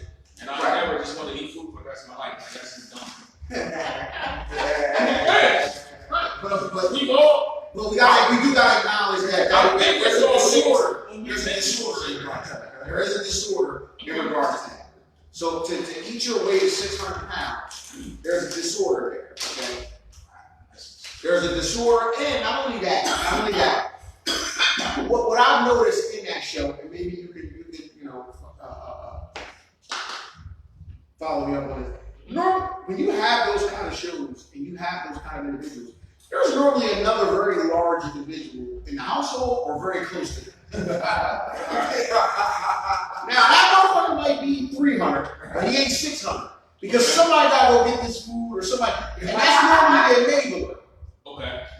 That's generally what happens. Because there's a sister or somebody that's making that breakfast with 15 eggs and bread and it's absurd the shit that these motherfuckers do. Motherfuckers will eat 12 pizzas, bro. And what they'll do is, and you'll see a lot of times, these motherfuckers will eat 12 pizzas and they'll be hungry within the next like 4 hours. Like they'll be happy and then they'll be depressed after eating those 12 pizzas. And they like, well, I want to feel good again, so order some In-N-Out burger. And get like the family pack on 12 and shit and about it. That's how you get the 600 pounds. No, bro, that's how you get the 600 pounds. I just don't understand though. Like, I mean, and maybe I'm not the guy to speak on it because again, I've always been a little guy, right? So I don't. 137. I don't. Yo, we hear you out. I'm not a small guy, so I can say. But Food make you feel good as a motherfucker. Yeah, but then you ain't never been 60, you gotta be close to 9 pounds. Like, I mean, But like you said, it's someone there to cook that for TV. Because once you get to about 450, you start to be immobile. You like 450, 500. And now, and mind you, society now is horrible in terms of a motherfucker like that getting access to. but you gotta get the 450 though. Yeah, yo. But it's like you said, it's an hour. And Yeah, Never see the kids on more. No, this My son 600 pounds, and then they put up there everything you feed them. I feed them 3 packs of hot dogs, 8 packs of bacon. You doing this shit? If you don't cook, you don't eat it. I don't want to see my son crying for food, so I feed him. That's That's the neighborhood. Yeah. That's 600 pound motherfucker. If you don't cook it, he not getting up fixing nothing. at all, ever. Once. Now he not gonna starve because I'm gonna make what I make you for eat. And it's gonna be enough for you to eat. You just gonna want more. You're gonna want more. You be mad at me. Cause I cook you don't shit at me. So I said when I come to the door, I mean, No, story something, brother. throw some shoes and shit at me, throw the plate at me. I'm giving you a whole fucking pound of bacon and Jack Penn just said that's a form of abuse. yes, I agree completely. it is. You gave your kids 3 packs of bacon for breakfast, 5 packs of hot dogs for lunch. Like, that's abuse, man. Man, I see this girl on I would go do 2 or 3 Man, I see this girl one morning, right?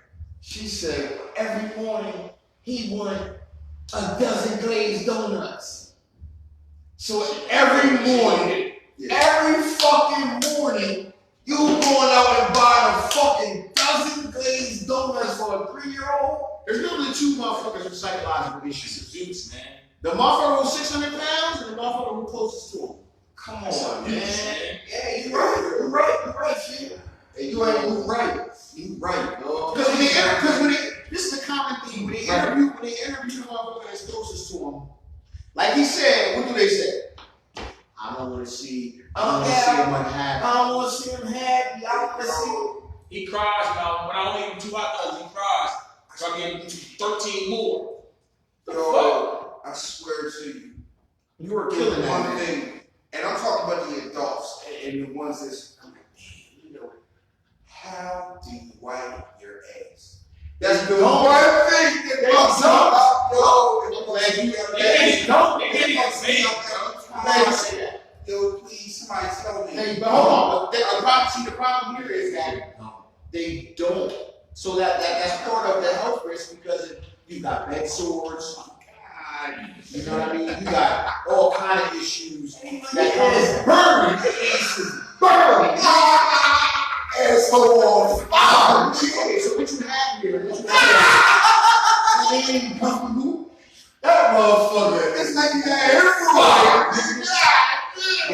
They feel that shit, bro. You know what I'm saying? Themselves big, bro. They don't even feel like they ride on.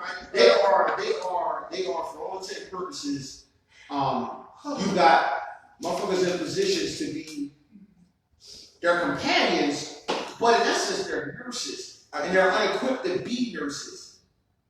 So you got a motherfucker who is essentially a caretaker, right? And they're untrained in being a caretaker. So there's issues with that. They might think they change, but they not really. They not looking up all the I swear that shit fucks me up. So I'm like, yo, the kids, I be feeling like, yo, but the adults, I laughs. And the thing I laugh so hard, I just think, how the fuck do they wipe their ass? That's the thing.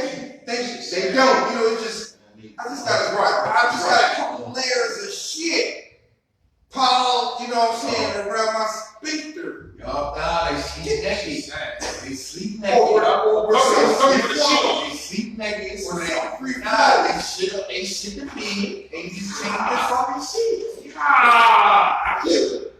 You ain't used the bathroom in years. Look, they gonna use that.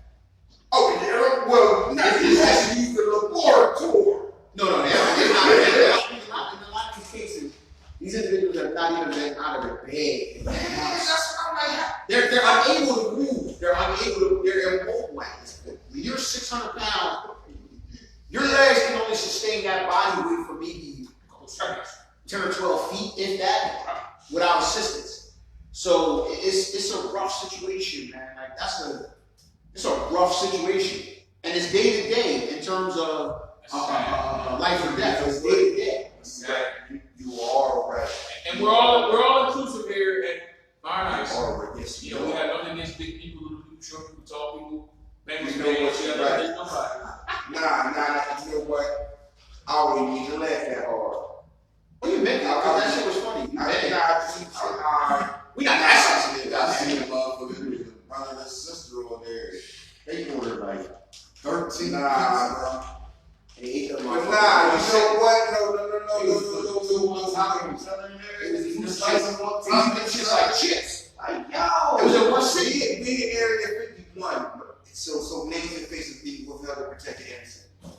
But no. Like I said, afterwards. Some of these motherfuckers got great sense of humor. I shouldn't even laughing at my motherfucking. Some of these motherfuckers got great sense of humor. Some of these motherfuckers, let's keep in mind. I got a motherfucking brother out there. Some of these motherfuckers got TV shows. Brother out there that struggles. My 600-pound life, You know what I'm saying? 500-pound sisters. I'm sorry. It's a lot of TV shows with these motherfuckers, man. Like, is that an exploitation? Yeah, put me in the car. They agree with it though, so nah, You want to switch yourself? I mean, alright, so check this out, right? Y'all remember, it was some years ago.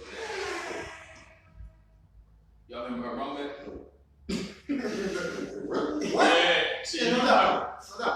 So for those who been living in a cave for the last 20 years, you don't know, right? At some point there was some people at the zoo. I forget what zoo it was. The kid, 2-3 years old, whatever. The kid was 2-3 years old and got away from his mom and went into the gorilla cage. The gorilla named Humpback. Harambe. And the Cincinnati zoo. Yes, sir. Yeah. May 28th, It would be a Bengals fan to go with Cincinnati zoo. Shout out to the Bengals. True. So dig.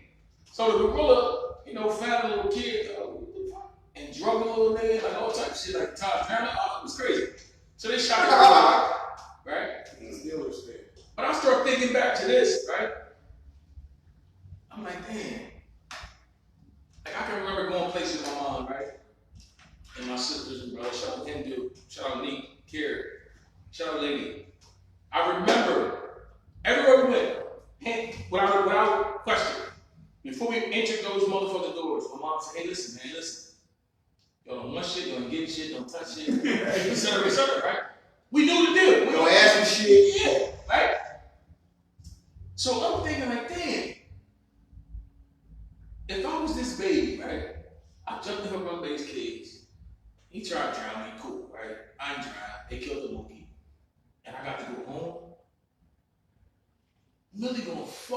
me up. For the real. You gonna fuck me up. You embarrassing me. Like, that's my experience as a black kid from the projects, from the hood, whatever the case may be. I don't give a fuck how hurt you are, little nigga. You can almost get hit by a car. You get the beat in front of the street. You can almost die. If you live, you get your ass beat, bro. If I jump in Harambe's cage, nigga, when I get home, it's crack. Everybody not gonna beat. Am I lying? Nah, well, man, look, that shit is different when you shit. This kid need his ass beat for what I'm reading. Good. Anyway. Well, I'm thinking more to parents because if we go to the zoo, I'm not a zoo person myself, so if we happen to go to the fucking zoo and I have a child that I think might wander off, I'm hoping on to get a hoodie, arm, hand, something. I mean, even if I don't think you, even if you don't have a history of running off, I'm still holding on to you, but no shit happens. So you get away. Well, the thing is, I'm like, the parents, look, man, you let your child wander off at a zoo, that could be a mall, that could be any fucking way. That's what I'm saying. I'm not absolving the parents of any responsibility. Got you. Mm-hmm. My point is, the way we were raised, when you get home, you get your ass beat. Yeah, that might be on the when I get home, I'm getting my ass beat. I was telling you how gonna act. I'm getting my ass beat. If you jumping there with that motherfucking 8 and you happen to make it home, you happen to make it survive, and they dog got home. beat me there. When they beat me up. Okay, maybe that was the question. They don't want they beat me up. It's working. No, they didn't. What the fuck?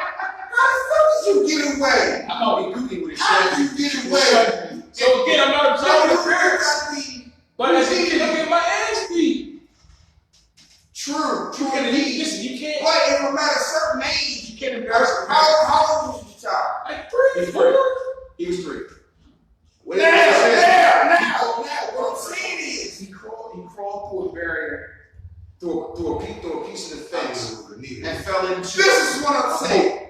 At 3 years old, I don't know if what I'm crawling into or not.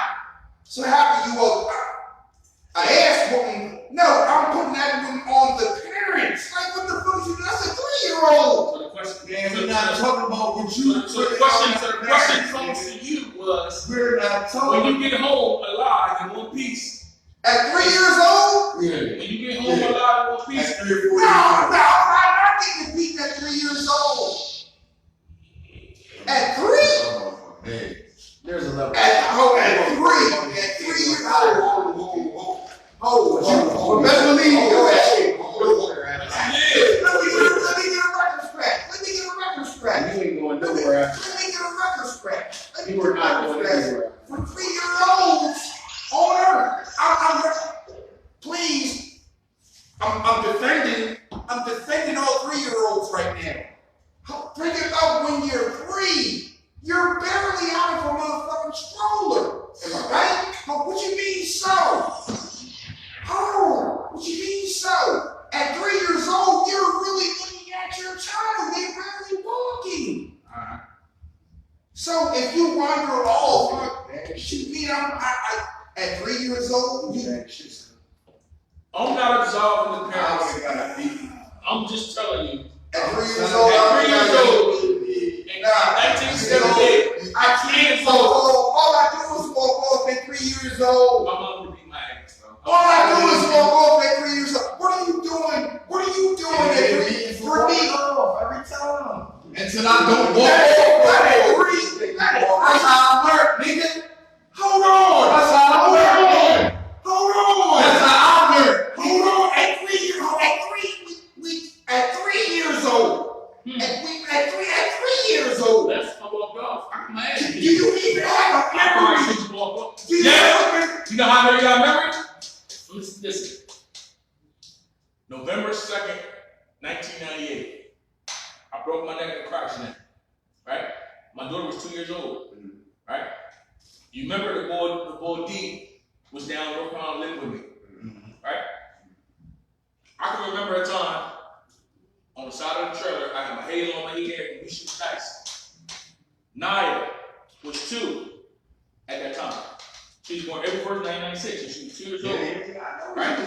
So, I can recall a time recently, within the last few years, we was talking, spoke really regular shit. She's like, do you remember when you was in North Carolina and you had broken neck and you and Uncle Wayne was shooting dice? I was like, how the fuck do you remember that? She was 2.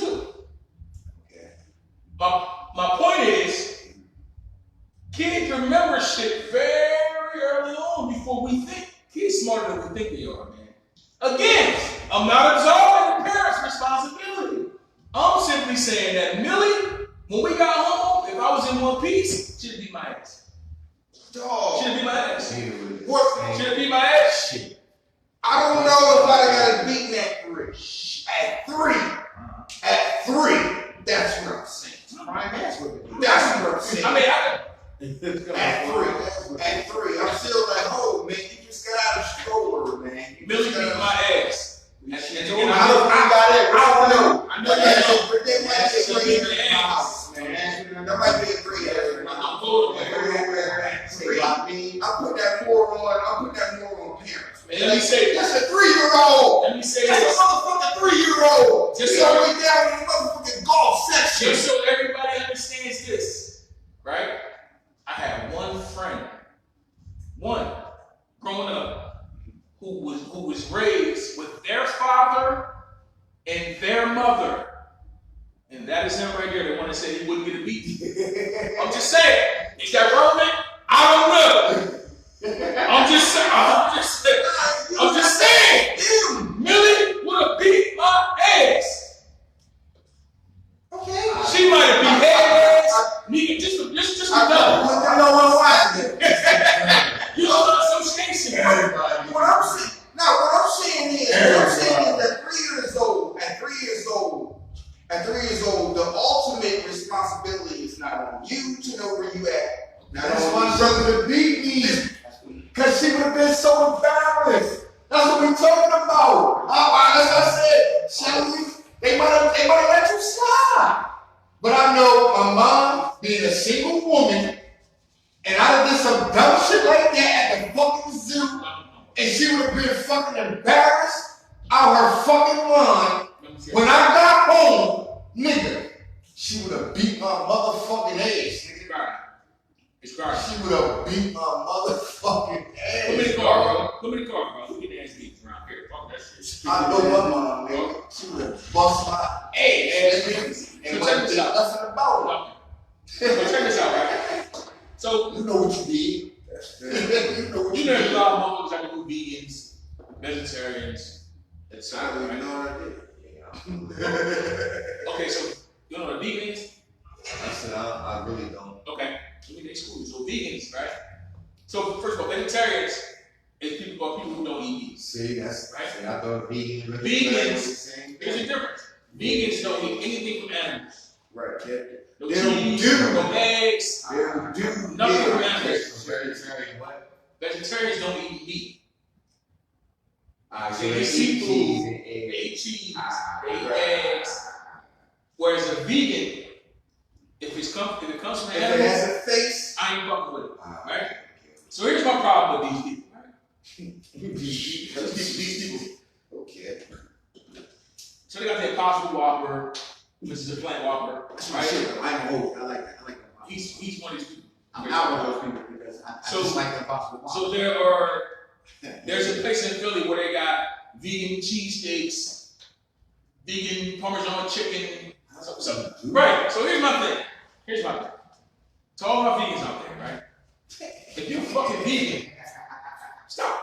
You don't eat meat. You don't eat shit that's from animal. Stop trying to make this shit look like something, bro.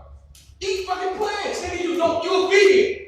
You don't eat meat. I'm trying to simulate that. Stop trying to make this shit look like chicken. There is no plant chicken, nigga. There is no plant burger. Nigga, it's plants. Eat plant. You really want to eat a burger, but you just Eat the burger, nigga. If you don't eat that shit, They don't want to morally eat it though. They don't want to morally. then fuck that, bro. If you don't eat that shit, don't eat that shit. Don't try to clean it up and fix it. Oh, that shit is just like chicken. Why? You don't like chicken, right? Why the fuck you want do you want to eat it? Because at the end of the day, morally, you say to yourself, I feel some kind of way about eating animals or whatever. So why do you want to eat? Why do you want to make your plant Look like that. Look the way of something you don't want to eat? And for the burger, they don't taste the same. That shit is dumb. They taste terrible. Like, nigga, just get a bowl of plants. How do you salad plants look like chicken? Bro, I've seen it. Oh, They have vegan chicken, vegan cheesesteak, bread, and it's some plant stuff, I guess. That that's what I'm like. allegedly look. It don't listen.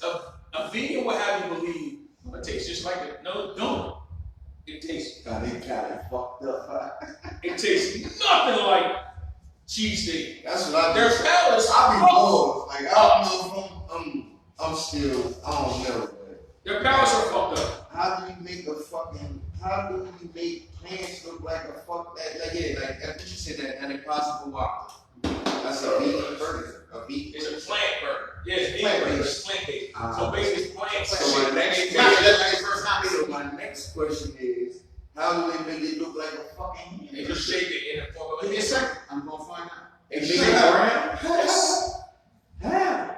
I don't know. Food color. That's I fine. have no idea. Brown plants, rotten grass. I don't know. My point is, why? Okay, so hold on.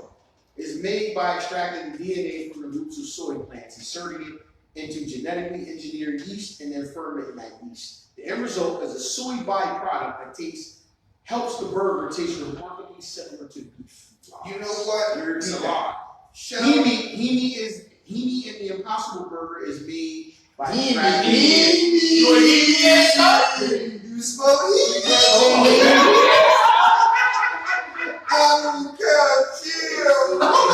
And that last one, himi is the secret ingredient that makes the Impossible Burger taste so much like meat.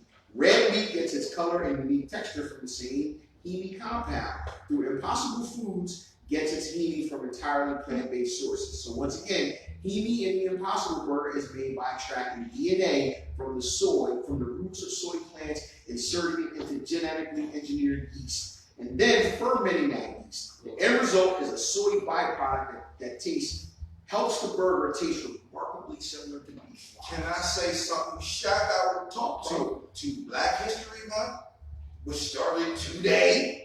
If y'all ain't fucking know. So what's a And- motherfucker who don't eat seafood and shit? Don't eat. Person who Or doesn't does eat will just eat fish and all that. Oh, it's a pescatarian. Pescatarian? Pescatarian. Yeah, I think it's a I pescatarian. don't eat all that shit. I eat all that shit. Pork, So bottom line is this. seafood. If you don't eat that shit, you don't eat that shit. Stop going to motherfucking places talking about, let me get that veggie cheesesteak. No, bitch, let me get that veggie shit. That salad. Let me get that salad. Let me get the plants. Grab some Let me lettuce. get that bread. Yo. Like, come on, man, this shit is bullshit. Moving on. It's crazy. It's not. It's hard, man. That man had to figure out a way to make her Hold on for a second. Hold on for a second. Oh, it's crazy. I just want to elaborate on Yeah. it a little bit. It's crazy. Because motherfuckers, like, you say motherfuckers only eat the plant-based and all that shit. You know what I'm saying? I'm like, they say it's healthier and you can live. Man, most of the motherfuckers I know live to 80 and 80 pork. My grandmama done made pork. They lived a long time, dog. pretty old. Yeah, You know what I'm saying? She's not in great shape. So what you paying She's on still the here. What you want to live to like 100? 180. Yeah, that's what I'm saying. Like, what you want to live to like 120? Yeah. Just because you eating vegan Weird and shit. plant-based and all that? Like, What's the point? yeah, what's the point?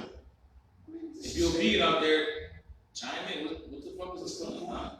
It's still a healthy lifestyle, man. Not having health complications.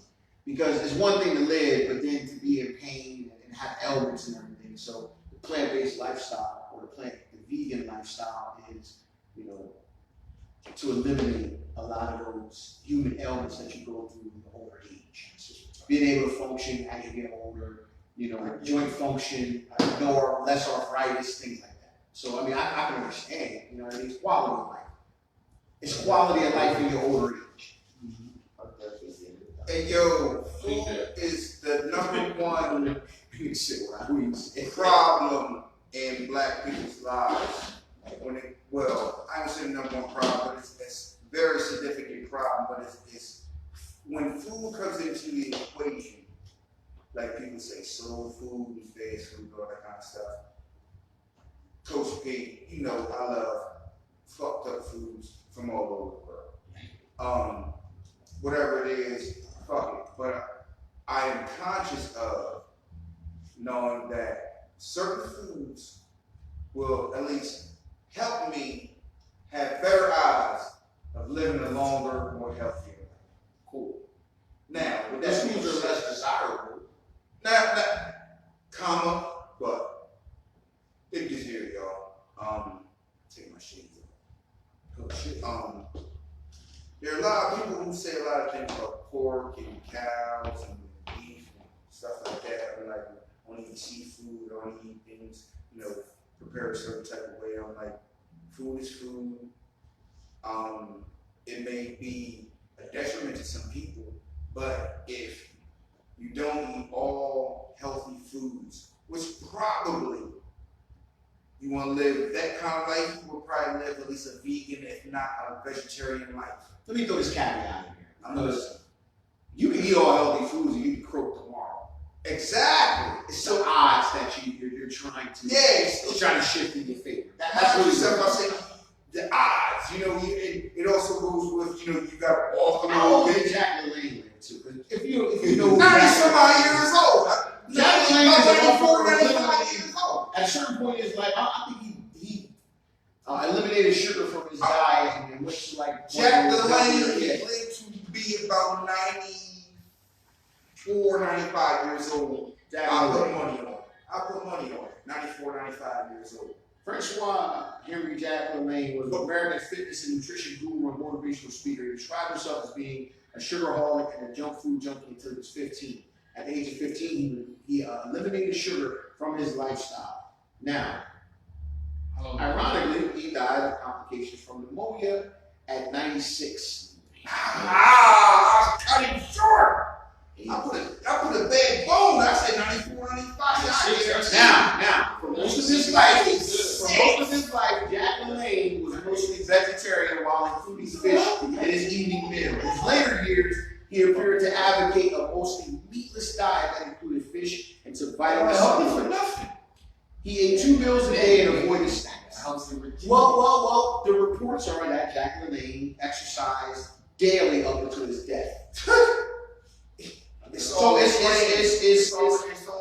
all. I mean, like I said, it's quality of life in the older years. So check this out. Did OJ do it, yo? What? Did OJ kill the bitch? Yeah. But Did he kill the bitch? it's not what you did, it's what you did. Bro. Did OJ kill the bitch? Bro. And the bull? No. Did he do it at all, bro? Yeah, but it ain't Did what OJ kill the bitch? He did. He killed the bitch? Yeah. He got put. But they can't prove it. Nah, They can't prove it. OJ killed that, bro. They can't prove it. OJ said it. OJ can't prove it. He said it. Word. They can't prove it. So- OJ said. They didn't want to prove. OJ said. I'm telling you, he said. OJ said if she didn't answer the door with that knife, she'd still be alive today. I'm not lying. His exact words. If Nicole didn't answer the door with that knife, she wouldn't be able to kill her. That's not him saying if she would have answered the door to me with that. That's not him saying to an idiot. That's him. To a smart Hey, person like Bro, that could be word of mouth. You killed her. You should be answering those knives, old girl. I'm just saying. I know she did that because when I was with her, she answered the door. That's not me commenting to it. Yeah, I'm just saying. She killed that bitch. You shouldn't. I don't know, bro. Alright. You should refrain. The law says that man did. Okay, so check You this should out. refrain from that. Civilly, he did. So check this out. That's always been the Do you rule. still listen to R. Kelly? Yeah. You still listen to R. Kelly? In the comfort of my own home. You still listen to R. Kelly? Yeah. You a little young, you might not have In been. the comfort of my own home. No, I'm saying, because R. Kelly was back in '93, he was like what, 1-ish? That's what R. Kelly was calling. So you might not, okay. Yo. You still watch the Cosby Show? Is it now? Now, but I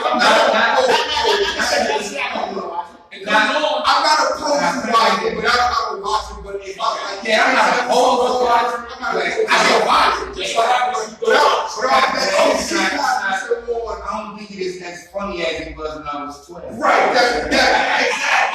I'm just saying, you just very watch it. I don't watch it. I wouldn't oppose. Yeah, I don't watch it all the time. Comedy show is great. If my daughter was watching it, I wouldn't tell her to turn it off. Comedy show is more of a cultural I'm phenomenon. not trying to turn it off. Because in my older age, I didn't really know that. Exactly. I'm trying to turn it off. It's not hilarious. I ain't mad at the comedy show, but So check this out. There's a show on Showtime called We Need to Talk About Cosby. Haven't seen it? No, I'm not gonna talk about. I'm just putting it out there. If you haven't seen that show, check it out. It's on Showtime. You can watch it. We need to talk about We need to talk about Cosby. Check it out. What I'm saying, It's a good watch. what are they talking about? All the bullshit. Either. I don't care about none of that. Either. I don't and didn't either, but I'm just saying it was very interesting. To me, it was very interesting. I'm saying, yeah, interesting. It was very interesting. I look at it as like entertainment, because that's how I look at it. I don't care I don't be caring about niggas' real life. I don't give a fuck what that nigga True. did, bro. Yeah, he wasn't the hero. None of these were my heroes. I feel you. ain't real to me. I feel you. You know what I'm saying?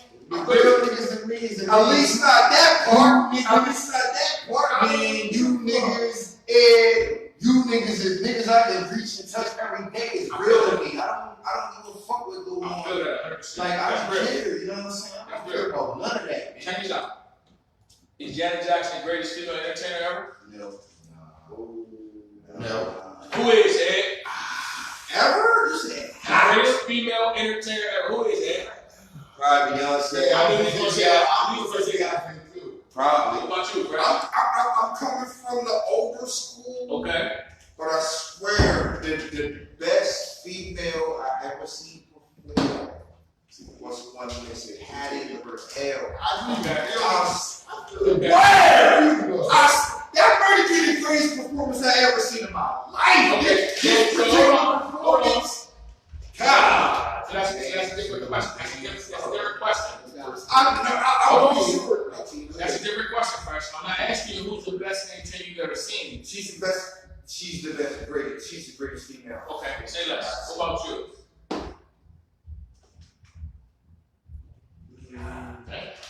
Everybody must start doing actually. I'm saying that. That's why I was looking at myself. There's a couple names, you know, Tina Turner, incredible entertainer. Share. Fair. From what I hear. It's a couple. You probably got to tell you what that made me think about. That's a. You caught me off guard with that one. That's all. Well, here's why I brought it up. I brought it up because there's a new Janet Jackson special. Yes. Yes. Yes. I believe there's 3 parts on like Cool. and I was just watching it. And even before watching it, I always thought Janet was the best female I think entertainer. Janet gets forgotten. And I still entertain her. Oh, I gotta take that. And I still think she's the best. She's the best female entertainer ever in my mind. I've always thought that. But this show that I just saw, it reminded me. Yeah, she does. It was weird because I forgot that she got 3 major TV series under her belt. I totally forgot. I forgot about Faith. I totally forgot about Faith. Janet's real, man. I forgot about Faith. Yeah, that's why I had to take into consideration. He was like, you know what I mean, and take everything in the whole. It's entertainment, yeah, entertainment. Everything in the whole. Now, Janet's real. would you say, would you put it like that? I would have to go with Janet myself. Okay. But I was thinking you were saying like, Strictly music. no, not even strictly music, entertainer. Yeah, that's what The show, the greatest one show that I've seen, it wasn't even in person. I saw it on PBS, Channel 12. Okay. And I said, God damn! Patty LaBelle. Patty LaBelle fucked these people up so bad at Atlantic City. I was fucked.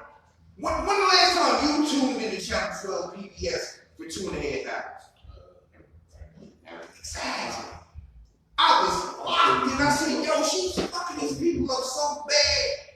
She was in Atlantic City somewhere. Okay. Dog, I was like, I never seen those shit like this in my life. Jack Nixon. Lopez. Now that's what I'm saying. Like on those type of terms, I'm like, yeah, they gonna give them a bigger show, better show. Okay, hold But I on. like the greatest show that I've seen. Yeah, I don't even think she's a better.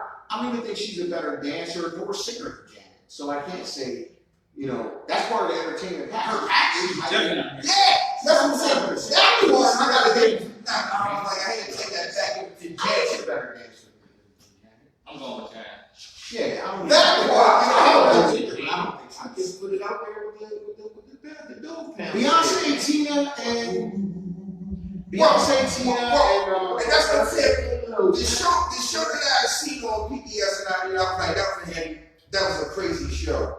But as far as what I seen, like the game with the Rhythm Nation, I can't front on that at all. Yeah. It wasn't. I wasn't saying stage. that's 70 motherfuckers on stage. That wasn't kind of best versus You know what I'm saying? different stage setting, different stage. We had been doing this a while. I was like, We got you saying, oh, you got to throw Tina in there, man. Yeah, Tina, Tina that's was what huge, she that dance with like. you got her working me down on that either. That should Mama got a whole band on stage. that should be outstanding. Got the choir on stage. Like, that's huge, man. That should be.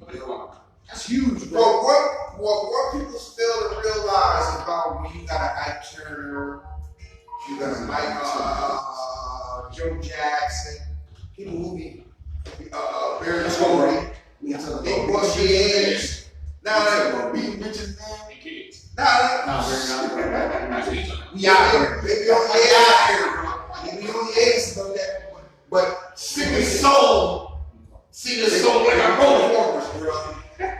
They be performers. Sing the soul like I wrote it. They be performers. You can't outperform them, motherfuckers. They perform for their life. And be tight. And be tight. And be fucking tight. You can move right. And be tight. I mean, doing all fucking shit. That's what I'm talking about. And be tight. I'm like, oh shit, you are tight, though. You know what I'm saying? You got busted your head 3-4 times. No shit. Behind the scenes. Where we going, man? Where we going? Coach B, give me some sports, man. Give me sports, man. me a lot of sports, too. Give me sports. All-Star, man. let's get it, man. Let's get it. Football, the physical week. Go get it, man. It's time. It's time, man. It's time.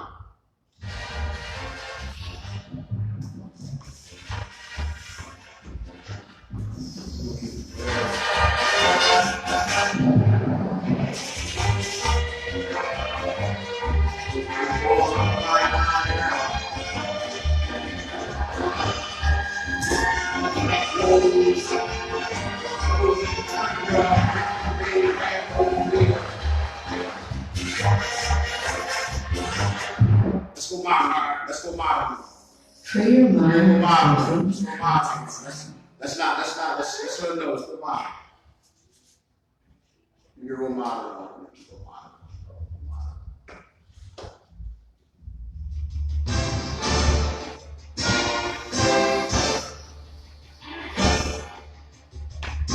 Got the right numbers on this?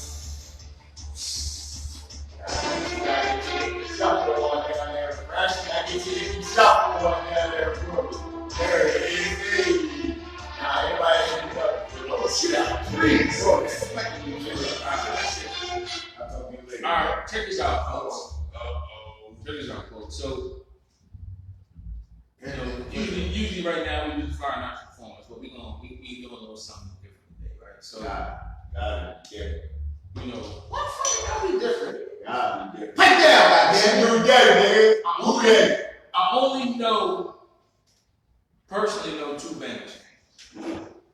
One within earshot. One within earshot. One is It's right four. here. It's actually four. Let me give credit. I Storm know. Rose. I know Storm. Well, three: Storm, Chan, and this guy. Yeah. Man. So This I guy. gotta give this guy, my bro, some shine because all year long he been on that Bengals shit. All year. All year long, I'm sorry. I'm speaking of this year specifically. Okay. I mean, since Since I know you, but I'm speaking of this year specifically. He's never doubted his Bengals. Even when last week, I don't like the Bengals, but I like, the Chiefs. I like the Chiefs. He's like, I ain't gonna bet, but we won't win. He's always, confident about his shit. And I'm glad he didn't bet because they obviously won. So I'm gonna give this nigga a few moments to talk his shit because his Bengals are going to the bowl for the first time in his lifetime. Because he's like 17, he's like 17, 18, some shit. So no. So he ain't seen his Bengals in the bowl. Yeah, he hasn't. Nah, this is Boomer size. Yeah. So I'm gonna let him get his shot. Boomer size sitting in the guys. Talk his shit. Talk this shit. Oh shit. Yo, first of all, shout out to Shannon, Boudet, shout out to my man AJ, Boudet up in Buffalo. I know he's tuning in. Yeah, Boudet Nation. Yeah, I saw him. You know what I mean? I was like, yo, I want to buy that. Shit, yo, Right. It's like a small I'm used to this. Okay, shit. First of all, shout out to Super Bowl Borough. Let's talk about it real quick. Talk about it. I've been back here for a long time. I rode with Andy Dalton. Rode with AJ Green. Rough ride. You know what I mean? But now, T. Higgins, Jamar Chase, Super Bowl Borough, Jodine Mixon, you know what I mean? Tyler Boyd, big levels. Joe Mixon, punch like Mixon the finish. That's my bad. Oh shit. Nobody talking about pussy talk, man. Chill out. It's my time. You brought me here. Nah, but real talk. I've been a Bengals fan for 22 years. Booty Nation, we in the bowl. You know what I mean? Anybody else want to talk football around here right now? So figured I'll pop up and talk football. Cowboys done. Eagles done. Ravens done. Steelers done. Dolphins done. Oh, matter of fact, Washington. Yeah. Shout out to y'all. Y'all gonna get a new name tomorrow, right? We're not talking Y'all still not winning the bowls, so it don't matter. That's all. I mean, that's what niggas do, man. Oh, y'all finished the job. No, but the Bengals finished the job. 35-21. That's when I go. You heard it here first. 35-21. You heard it here first. 35-21 Bengals. 35-21. 35-21 Bengals. Like that. You like that? Like that, man. We listening. You know the odds. You know the Vegas odds was at the beginning of the year. Whatever odds. Man, it was like 125-1 before we had right now. That's actually not bad. It's a lot. 25-1 actually not bad. Yeah. That's really not. For real. The odds on that. Hey, bro. In the next round, that's a nice little jump. Oh, that's some change. That's some change. 1250, that's some change. Plus 100, make a bowl at the beginning of this playoff stuff. Come on, man. And I'm gonna be out. Somebody on the line said 24-19 Rams. Woo! Tell me you get that.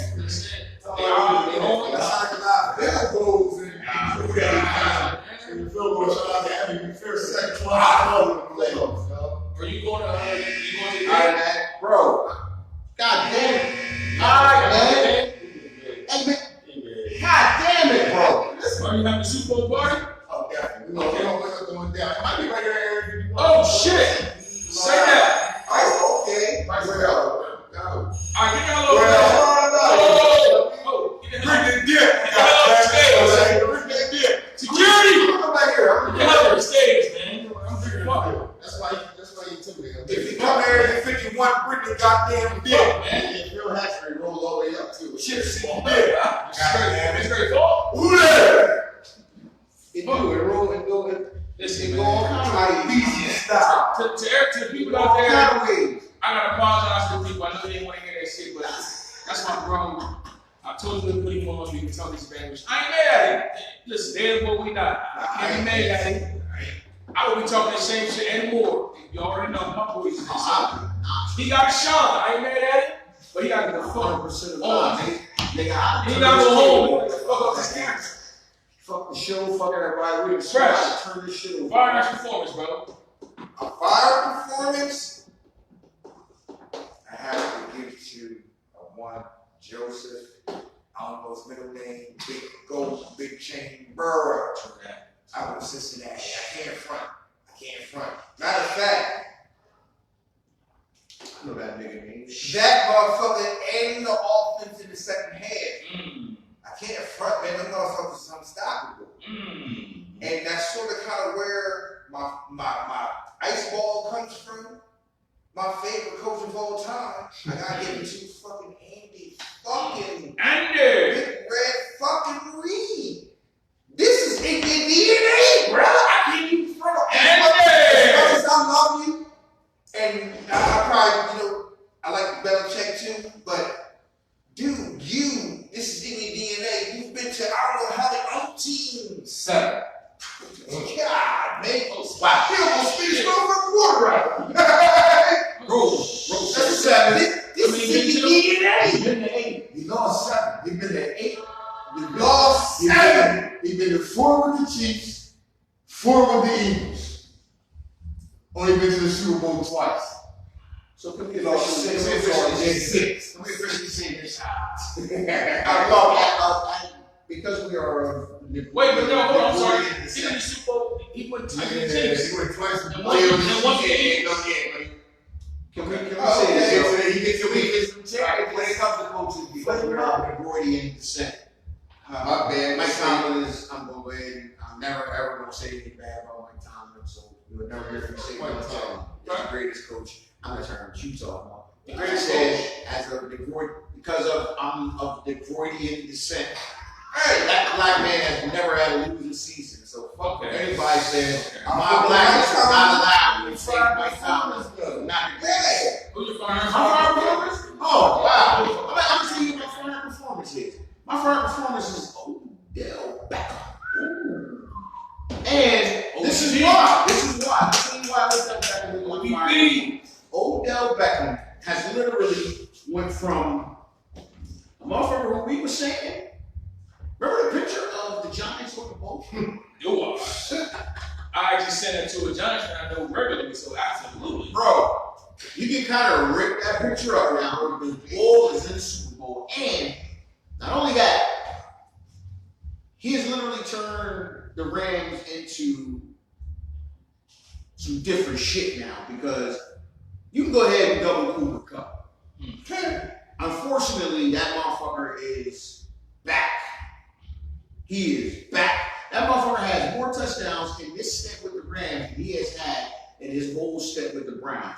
So, I'm going to go ahead and say, hold on, I'm going to go ahead and say, that's half the season. I'm going to go ahead and say, yeah, Baker, you were the problem. You and Kevin Stefanski. You niggas was the problem. Y'all had an all-brain talent that you refused to get the ball. Or, let me ask you that, maybe you couldn't get him the ball. Yeah, I think Either way, Who's Thomas that brought that out?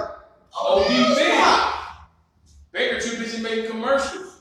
And he Got got some- and his got some commercial all the really Stop. six. You can't give him the ball. We get ice. Oh, ice performance? Hey. Coach of the fucking San Francisco 49ers, Kyle Shanahan. Shout out Aki on the check-in. And I'm going to say this. Let's not forget that was the coordinator responsible for him. He was on that team that coughed up a 28-3 lead to Tom Brady. This man has a history of failure in second halves. He gets extremely conservative. This man had 4 possessions in the Rams territory.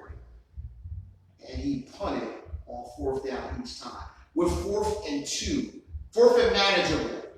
Would it be fair to say it's the 2022 Andy Reid? That could be fair. I could fairly say that. I mean, the numbers, matter of fact, I couldn't say that. The numbers suggest that. Because he gets extremely conservative in second halves of extremely important games. That's bad. He was the offensive coordinator when they were on the receiving end of that 28-3. Yeah, that was him. That's bad. That was him. So that's my fire performance, man. That's what I'm going with. So my fire performance, I gotta get to the Bengals. I gotta get to the Bengals coaching. The players obviously did their thing, but the coaches made a lot of adjustments at halftime. Absolutely. A lot of adjustments at halftime. It's a long game. Mr. Andy Reid couldn't adjust to the adjustments. So the Bengals, broken record. the Bengals coaching. That's my fire performance. Along with Joe Burrow, Chase, that's the obvious. Yeah, that's the obvious. You know what I'm saying?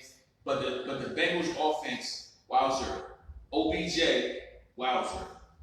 My ice performance goes to Andy Reid, Patrick Mahomes. Shit. Because at the end of the first half, and I don't care what nobody say, to me, this was this making game.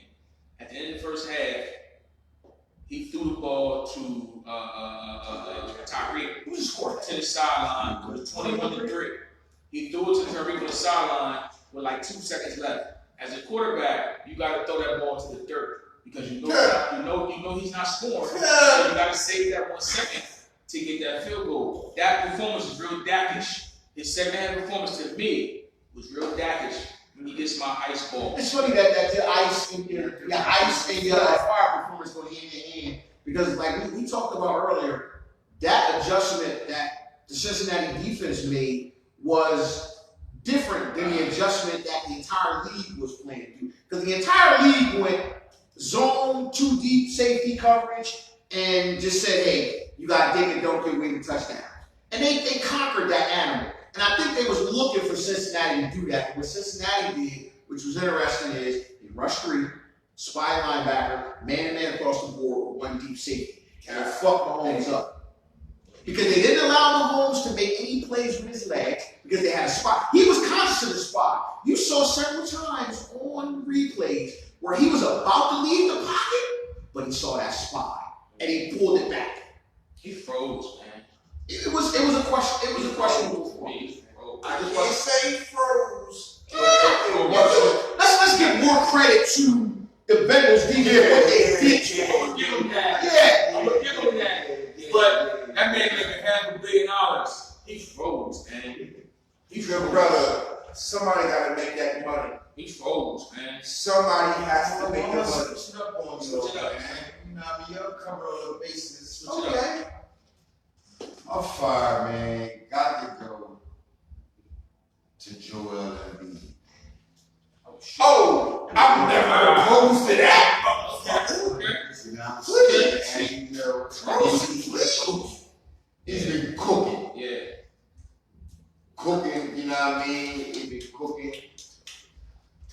Right now, to me, he overpassed my ice performance until last night. Steph Curry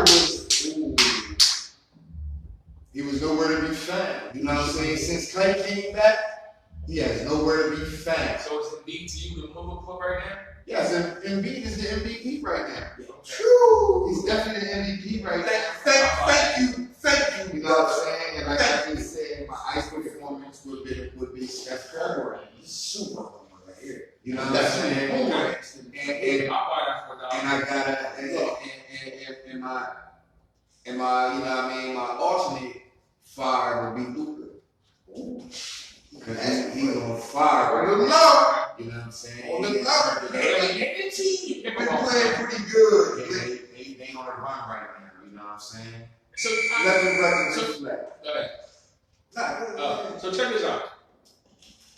So I was sitting down thinking, man, to myself, and I was like, damn, like. So let me get into Dan Quinn, right? Oh, before we go there, Yeah. ask you a question.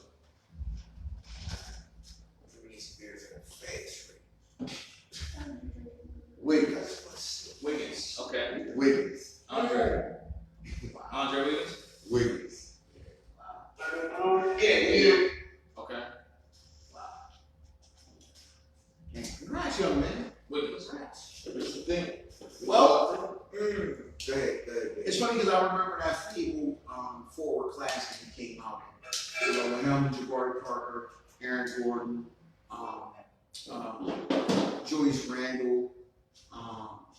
That was a heralded class, man. And to have him now join Randle as an all-star, man, is big. I think is it more the Golden State way that you can credit that to?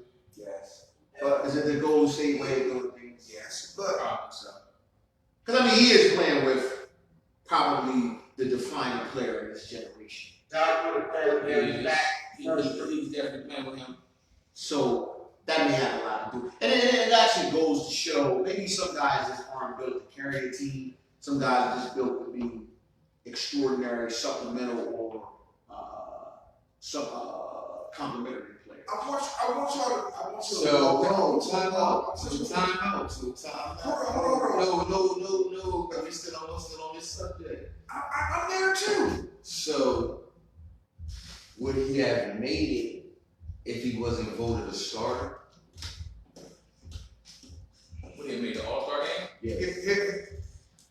Can I ask you guys something? Because he voted a starter, which means he fans voted him in. No. Well, that's partly correct. That's 80% of it. That's 80%. Let me interject how I sort of kind of came across how Andrew Wiggins is starter. The votes that come from fans. He just got a huge endorsement from Yao Ming. Okay. Yao Ming is from China. Wait, what do you mean a huge endorsement? Like he's with whatever shoe? I don't know what it is. But when you got a person say, yeah, this guy is my guy, Oh wow. and he's tapped into another China and Canada. That's big. That's big. Okay. starter votes. They voted him in. A lot of votes came from China. Short answer, no. To answer your question, no. No, but I'm saying a lot of votes came from Yao Ming's endorsement because it came from China. Hold on. Let me answer that. He's a markedly improved player. Absolutely. So it's to answer your question, no, I wouldn't have voted him. If the fans wouldn't have voted him, he's balling right now. I'm gonna say he's matured as a player. So to his credit, he's matured as a player. But would I have voted him in, or would he be on my all-star team if the fans would have voted him in? No. To answer your question, Not even on the bench. Possible. Let me think about it. Let me think. let me honest with you, probably. But let me ask you about a pattern. Okay.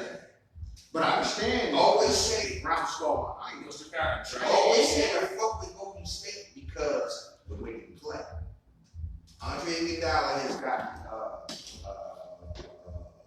Finals MVP. Technically came back.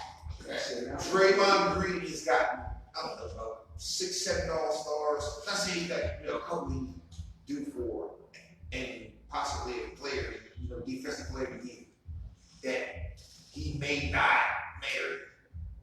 And now we have Andrew Wiggins in the same spot. Voted in as? The vote has a lot to do with your support.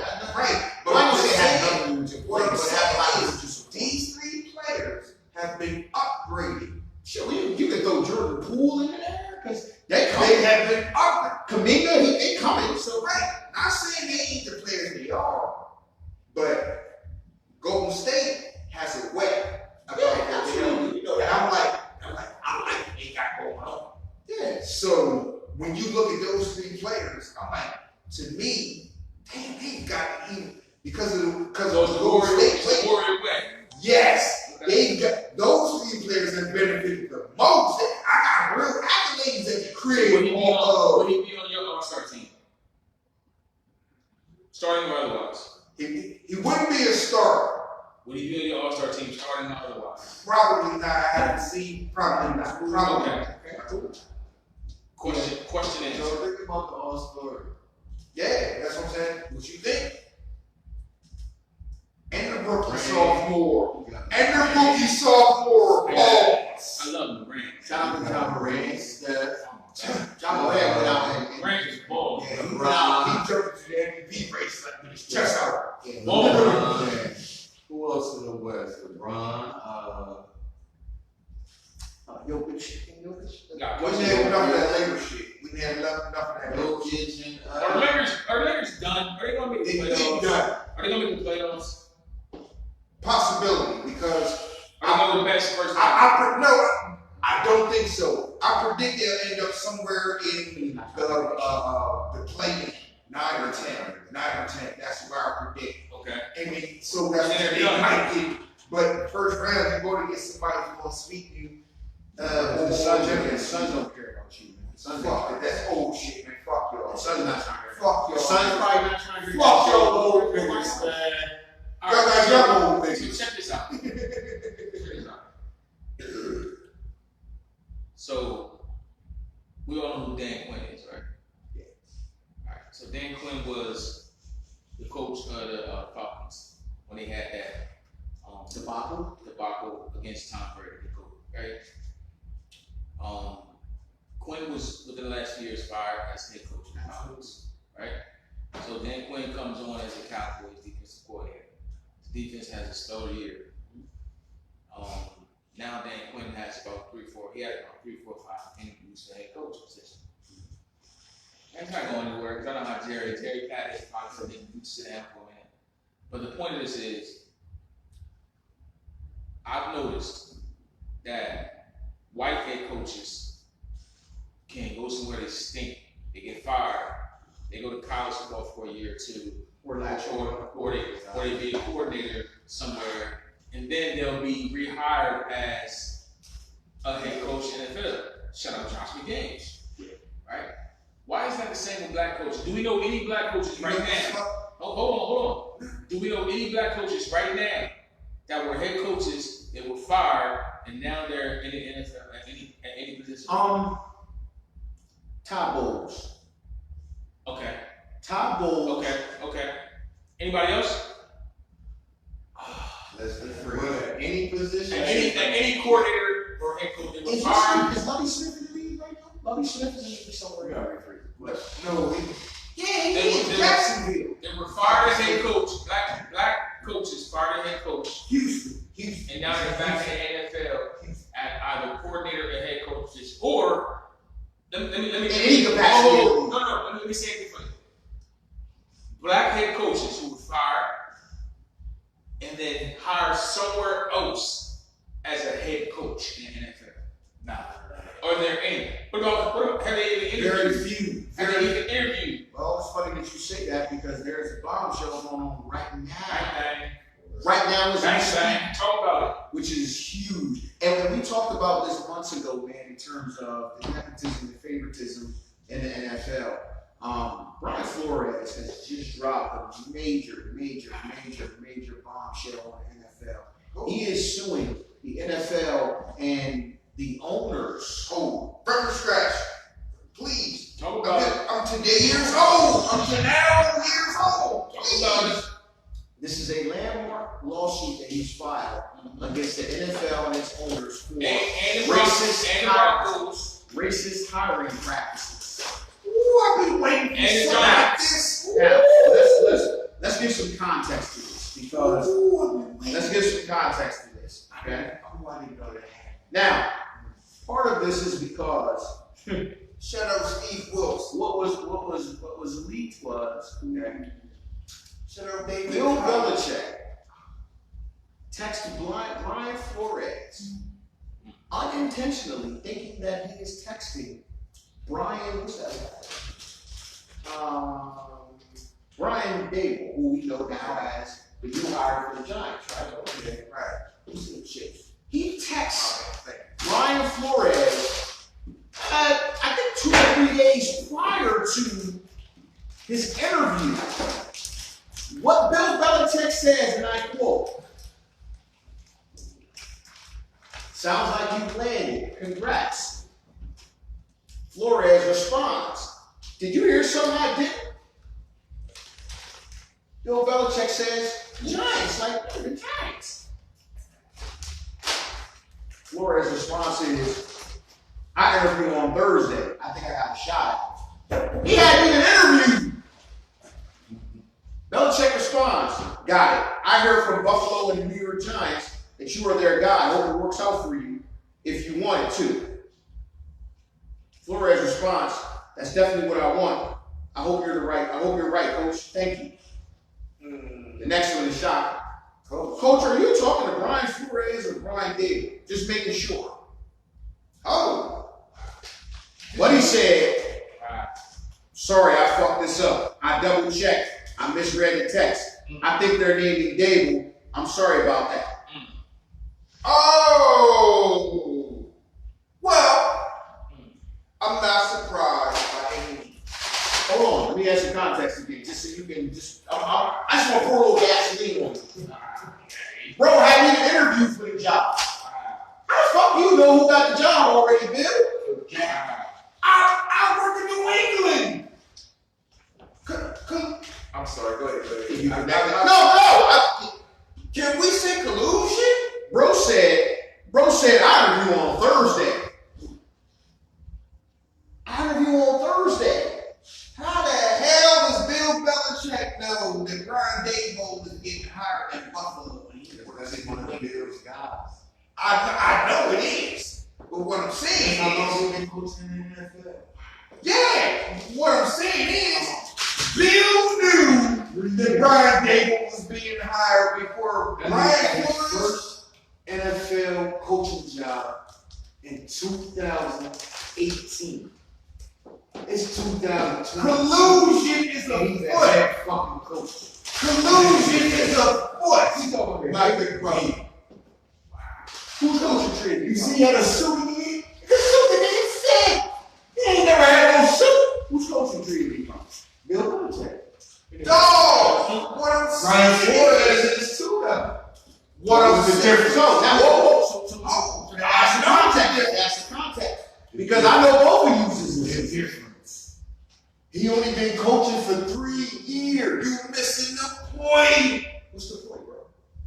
How the fuck did Bill Belichick knew that Brian Daboll just signed? That's his guy. The collusion. That's how you know. That's that guy. Anything about my guy, I brought him to this NFL thing.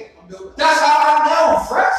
What are you talking about? There is collusion. We know that. We knew that we got a character nigga ain't gonna stop him.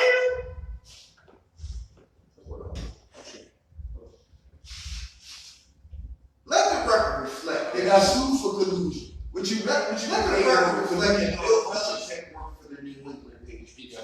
Right. It's not just a regular guy. Fuck him being a regular guy. There are people getting punitive damages for knowing, acting on any kind of information about anybody. Who y'all think they called to ask about this guy? I understand behind the scenes. I understand the behind the scenes part. I understand that. What I'm saying is that, hold on. Bill Belichick of the New England Patriots knew that Brian Daboll was the head coach of the Buffalo Bills. Miami Dolphins. What do you have to be for them to call you before you even announce that shit? How they talking to only me. They're only talking to me. No one else in the NFL can tell you anything about this guy. What I'm saying is, So when we get, we're gonna go with him. I know. when we speak on a ruling rule, which good brother brought up in there. When we speak on a ruling rule, you know what I'm saying, and we speak on just in general the old boys club. This is Exhibit A.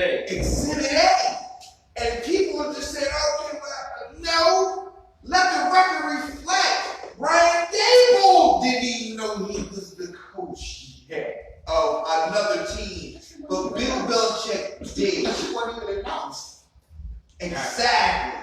So they're just saying, This nigga was shocked. what I'm saying is the NFL just said, yeah, we knew. How the fuck do you know? I gotta go. Okay, so you think you texted me? This nigga said, hold on, time. Did you hear something out of here? I don't work for Miami. God, you know shit about any of this. Nigga, you're the coach of the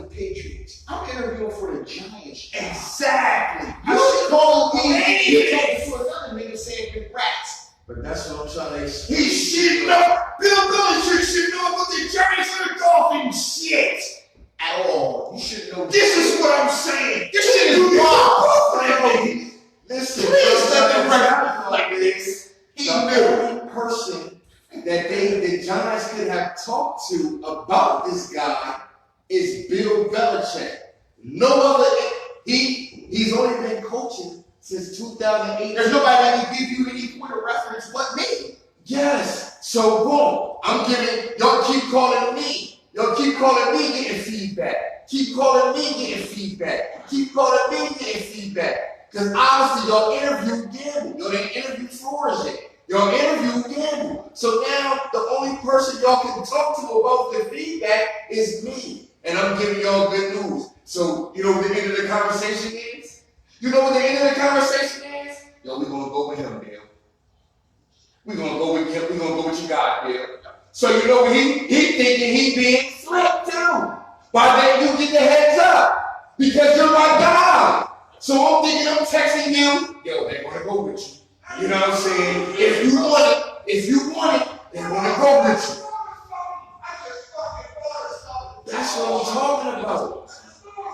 He just texted me. Wash your hands first, nigga. From the latrine. That's not hard to be realistic. Like, that's how he would know. Y'all have to talk to me. But here's the kicker. Here's the I just thought of something. Go ahead, bro. I just thought of something. Right now. How bad are Bill Belichick disciples when they play him? Terrible. They got maybe one win, if no wins. If he knows we're all if they gotta refer with him, hey man, like you just said, I can send this good ass fucking coach to a bullshit fucking team and I'll whoop your fucking ass every time. So, I just thought about this shit. I'm like, but you know about your business, so You- I'll be with me you here gotta- every 5 years. and you gotta stop. You gotta If stop. you're still there. I'm totally with you, but I'm saying NFL, I don't think you. I just saw you're totally colluding with. If this is the guy, you're gonna come to me about coaching decisions. I mean, it's definitely collusion, absolutely. That's collusion. We know that. We know that already. But what I'm saying is, you always make it seem like, how would he know? I'm the only guy you can talk to about this guy. So eventually, at the end of the count, and I brought him here. He has no NFL experience. He started coaching in the NFL 2018, 2019. It's 2022. I think and the he's a question- fucking head coach. I think his question was rhetorical though when he said, "How did he know?" Because it's Yeah, obvious how we he know knew. it's collusion. Yeah. Yeah, we know that. You know what I'm saying? But come on, we know that with Colin Kaepernick. He got sued and he won. So We know that. fellas, let me add some more. Let me add some more shit to Brian Flores' claims. This is going to this is really going to throw the conspiracy theorists and those people that, you know, the quote unquote, NFL is fixed, yada yada yada. This is going to drive them on the fucking wall. Hey, Fresh, put that door, bro. In those claims,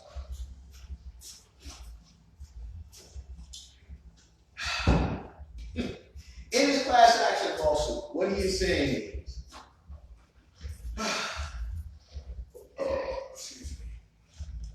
Dolphins owner Steve Ross offering to pay Flores an extra $100 million per loss. What?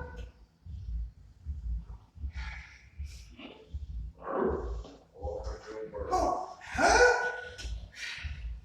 Allegations in the suit include Dolphins owner Stephen Ross offering to pay Flores an extra $100,000 per loss during the 2019 season, and Ross trying to get him to recruit a prominent quarterback who was under contract to another team, violating tampering rules. So it seems. Proceed. Now, I know there are some people who do a lot of wagering and gambling that are probably slamming their hat in disgust saying, told you the NFL was fixed. That's not the NFL. That's a particular team fixing his fucking team. Fixing small level. you got the conspiracy theorists that also throw in the back-to-back host cities having the home team now. You throw that in there. You gotta already be down there, bro. There's a lot of shit going on, people. But this is landmark because I hope Brian Flores knows, and I think in his interviews he's alluded to the fact that he knows he'll never coach again in the NFL. He's done. He knows that. Blackball. He knows that. He knows that he will never ever be on an NFL sideline again. It's something else he ain't saying.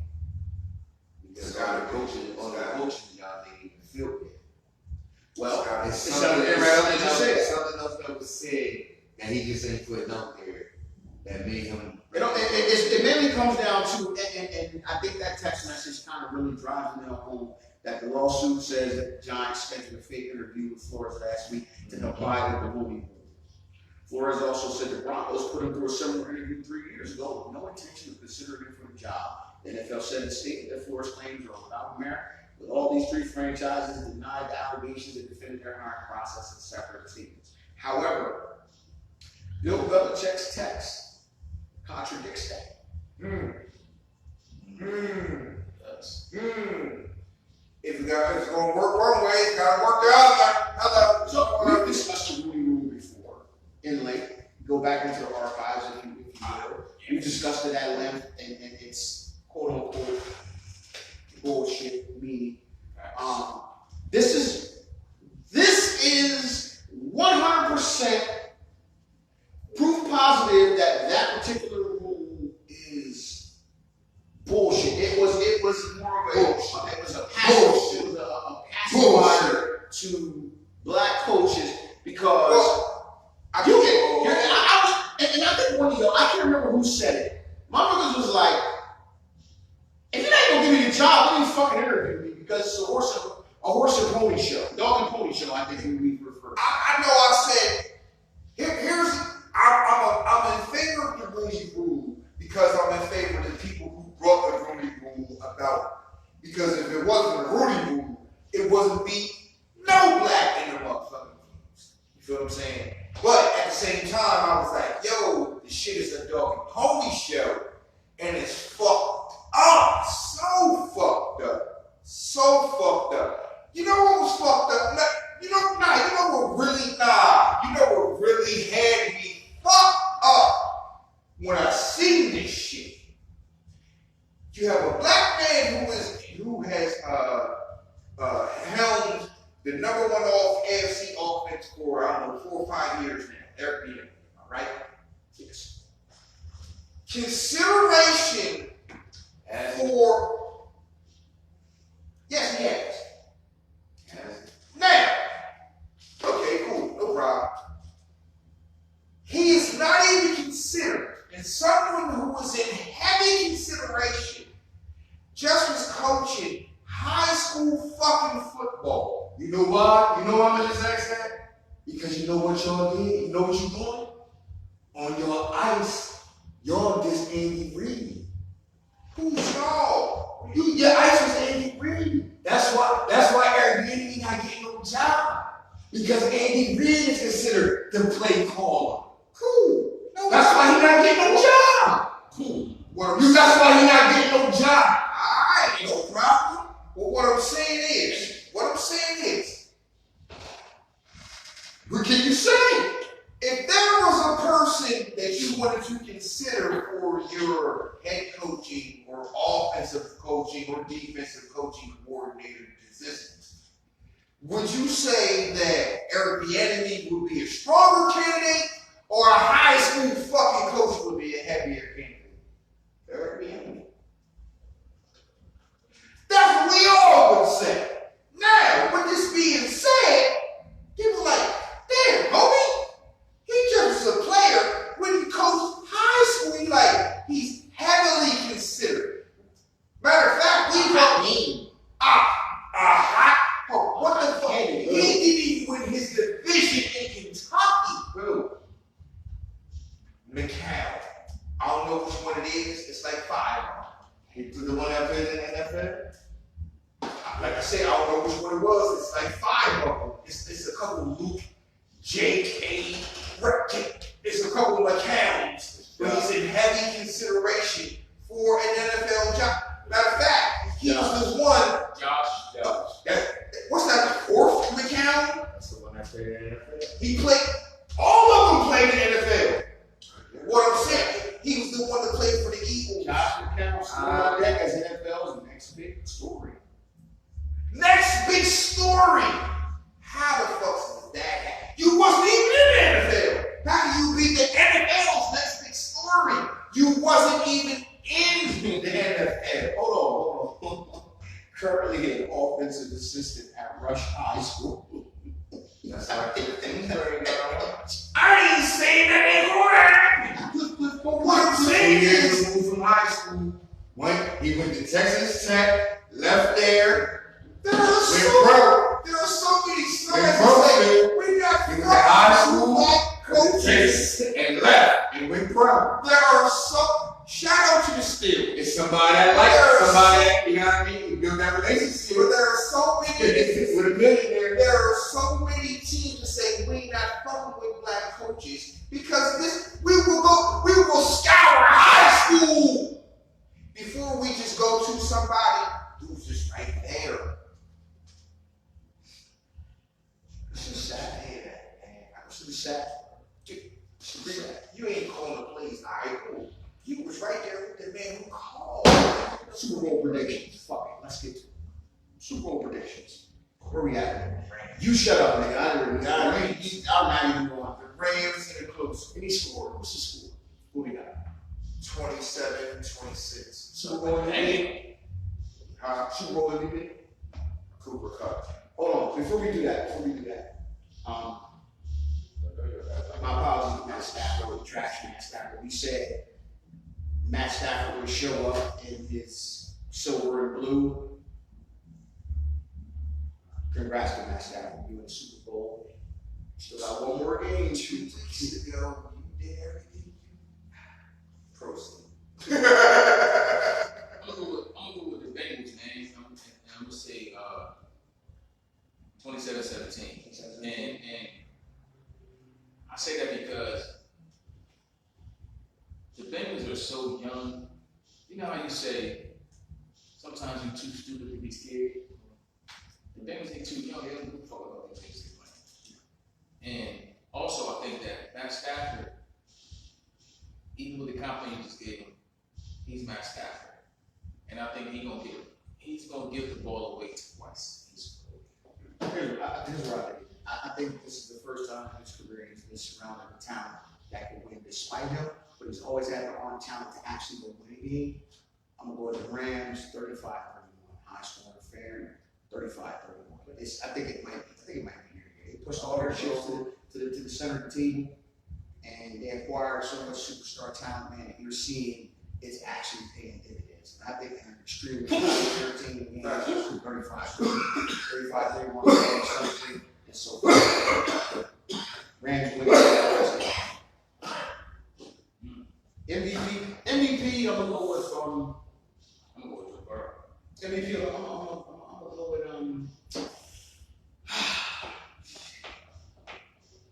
I'm gonna go with OBJ. Why not? Fuck it. No way they don't do that. I'm gonna go Rams 27-24 with Matt Stafford and MVP. I want to go all day. That's a good pick though. If I'm not gonna pick OBJ, I'm gonna pick Matt Stafford. Between Cooper Cup and OBJ, he's gonna have big numbers. I think he's gonna have big numbers. If they win, they'll definitely do it. Yeah, it's gonna be Matt because he's gonna throw. I mean, with that score, I think he's gonna throw for 3 or 4 touchdowns. You know what I'm saying? Is he gonna throw whether it be Higbee? I like the Bengals. If Higbee gets involved, If the intensity in the next team. it's gonna be a hell of a Super Bowl. That's not to say the Bengals can't win. It's just if you ask me for a prediction, I just think the story tends more towards 27-26. They keep the field goal. Come on. Probably I'm gonna say that Joey can't bring back that leg drop. So we got very bad. Mr. Brands, you got your hands full this weekend, son. This ain't last week where Evo might be in the backfield or some weird shit like that on versus This nigga coming at your neck. And Cooper Cup, Joe is going Joe. credit. I'm gonna give credit to both quarterbacks, man, and both offensive coordinators because they're a testament to. I got a guy. I'm gonna create opportunities for him. It's not gonna be you shutting him down. I'm getting this motherfucker the ball. Listen, I know what. This is a play. Cincinnati, you can't let them boys sack him 9 times. They're gonna fuck him up.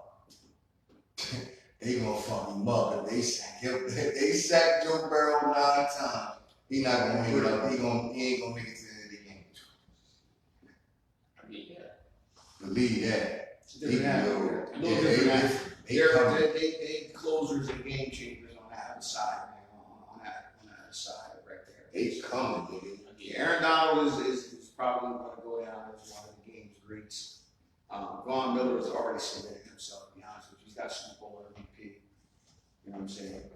He's coming. Them dudes turned it up tenfold. You know what I mean? The last couple of weeks. But it's going to be a hell of a game, though. One hell of a game. Yeah, that's why I said 27-20. One hell of a game, man. But I don't think Cincinnati got it, though. I just like the Rams. So Rams, Bengals, Rams. So we got Rams, 3-1.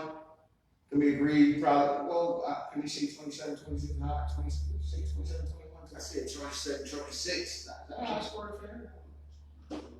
Okay. So we got the Rams. Going Bengals. 27, 26. So that's money line. That's the over. That's gonna be wild score.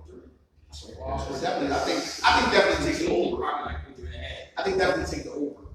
They called me Vegas Vic with the deadlock last pipe pick. I think definitely take the over. So with that being said, We'll take the where over. we're going now? Where we're going now? Alright, check this out. So, you know, we all watch a lot of NBA. Alright. I watch a lot of WNBA. And y'all might, you know, I don't think you gotta be a WNBA fan, you know who Brianna Stewart is, right? UConn fame. She signed a max deal in the WNBA. 1 year worth $225K.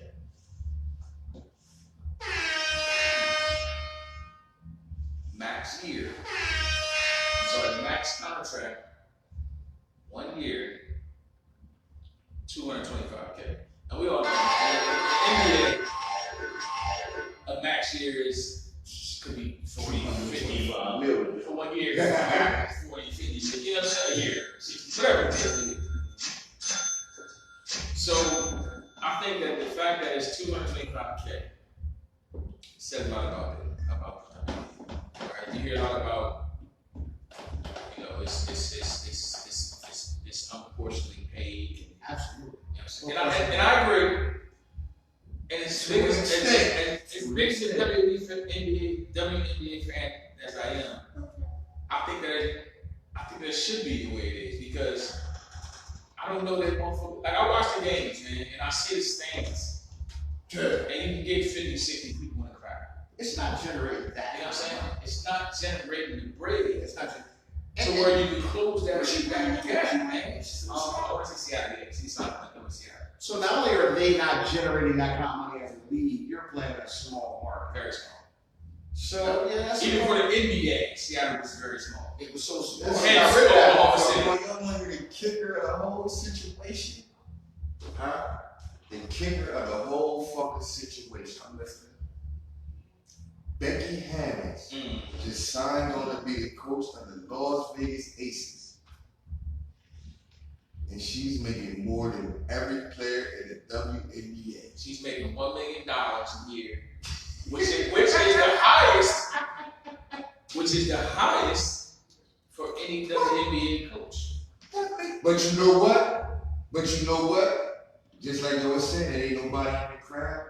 Becky Hammons is more of a draw than most of the players that she's going to be coaching. Once she a draw, I'm just saying, now they got good players. They just won a chip 2 years ago. Last year. Asia Wilson and all that, you know what I'm saying? They good. But Becky Hammons is a draw. Motherfuckers gonna come out just to see her coach. God damn. That's fucked up. She's a former star, college, WNBA. She coached in the men's league. She sat on the bench with Popovich. She's a draw. Yeah? So they'd rather get that money to her than the player. That's fucked up. Man, that's fucked up. That's fucked up. That's fucked up. That's fucked up. I mean, I ain't mad at Becky Hammons, but That's about state of the WNBA though. nah. But she gonna get this. She's her presence is gonna recoup whatever they give her. Listen. She out in Vegas. That's the She out in reality. Las Vegas. That's the reality. That's the reality. Signing shit. They gonna recoup that off you. She's a coach, and they'll get their money back off the coach, but they won't get their money back off the fucking players. You won't get the money back off. And that's league wide. That's league wide. Becky Hammons. That's league wide. She goes in the men's league. Oh, That's what I'm saying. That's how they looking at it. That's how the women in that profession and people that follow that game and study that game, they are looking at her as Mount Rushmore. Man, she coached in the men's game. She even coached the game before by herself. $1 million, the biggest paycheck WWE coaches had is just crazy. It's 225. It's funny, man. I remember the first game of the inaugural season in the 90s. I remember it, and it was like, wow, they got like women's professional games on TV. And that was in the 90s, it's 2022. And to think that $1 million is a glorified payday. Right. That's wild shit. What? I think the inaugural season was what, 96, 97? Think about it. And like I said, 97. and the crazy thing is, though, 20 plus years. the crazy shit is, you know what I'm saying? The funny shit is, motherfuckers talk about being equal and all that shit. Not right. The WNBA. Well, why they don't just combine motherfucker players? I mean, I think even if they do that, Yo, nah, you can just give the lowest nigga on the bench makes more than what them bitches make. Make way more than the student. You know what I'm saying? Way more than the student. You can just add that into like a collective bargaining agreement. You don't even play a minute in the league. And just, but y'all wanna help the bitches. Y'all wanna help them. Chris Paul and y'all wanna help them. They already are. but see, I don't Really. I don't know if it's enough. I don't know that Chris Paul and you know the Chris Pauls of the world will have a problem because they got a lot of bread to play with.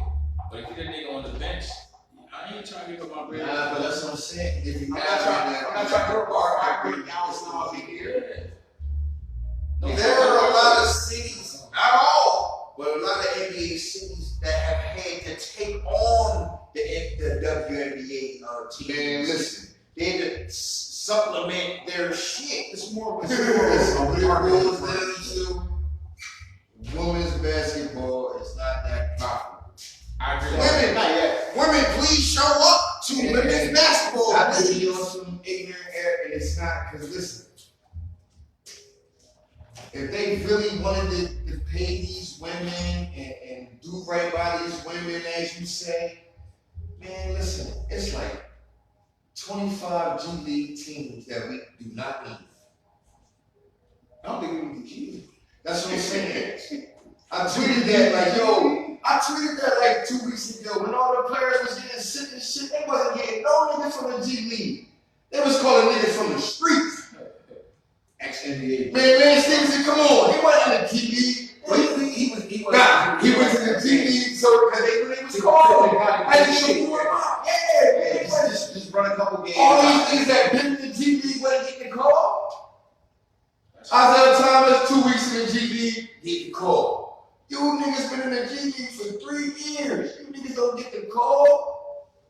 We drafted niggas. Y'all niggas is two-way players. Y'all still wasn't getting the call. That's so true, dog. So if y'all really want to help the bitches, y'all throwing away money. Them niggas getting money, $10,000, $5,000. Yo, give it to the bros. Y'all not doing nothing with them niggas in the G League. So what? It's a Jordan Poole and a Gary Payton. I mean, man, them niggas ain't. Every 5 years. Man, it's 1,000 Gary Paytons out there. Gary Payton Jr. by the way. Yeah, Gary Payton Jr. It's not 1,000 gloves. It's not 1,000 gloves out there. Gary Payton Jr. It's 1,065 niggas that can jump off the gym, man, if they was playing with Steph Curry. You ain't got to lie about that. If you can get the Golden State, motherfucker, that's a golden ticket. Man, listen. True story. Man, listen, man. Like, come on, man. Like, the G League ain't the G League. Listen, man. The G League, man. That's more for Gatorade. Listen. It's more for. And I'm not, and this is a known fact. This is a known fact. This is a known fact. You can look this shit up. The last 10 G League MVPs never made it to the fucking league. I can't say that. Who were they? Not saying didn't make it, but they didn't stick. Yeah, you're not sticking. Stick when stick. Okay. So they didn't sustain. That's fair. That's fair. Because we got the last. The Sixers had the last. Well, he might have. Yeah, I guess he's a Paul Reed. Last year he was the G League MVP. Okay. You don't know him. Nah. Y'all are selling the G League. He's not the G League, but he's like 13th man on a. And they said, Not well, only man, I see on Twitter, they said, welcome back, Paul Reed. Welcome back, motherfucker, we need you. Congratulations. But now, these buckets live in South Bridge. Oh, that's big. Open Park? Yeah. You been at Open Park? Cross the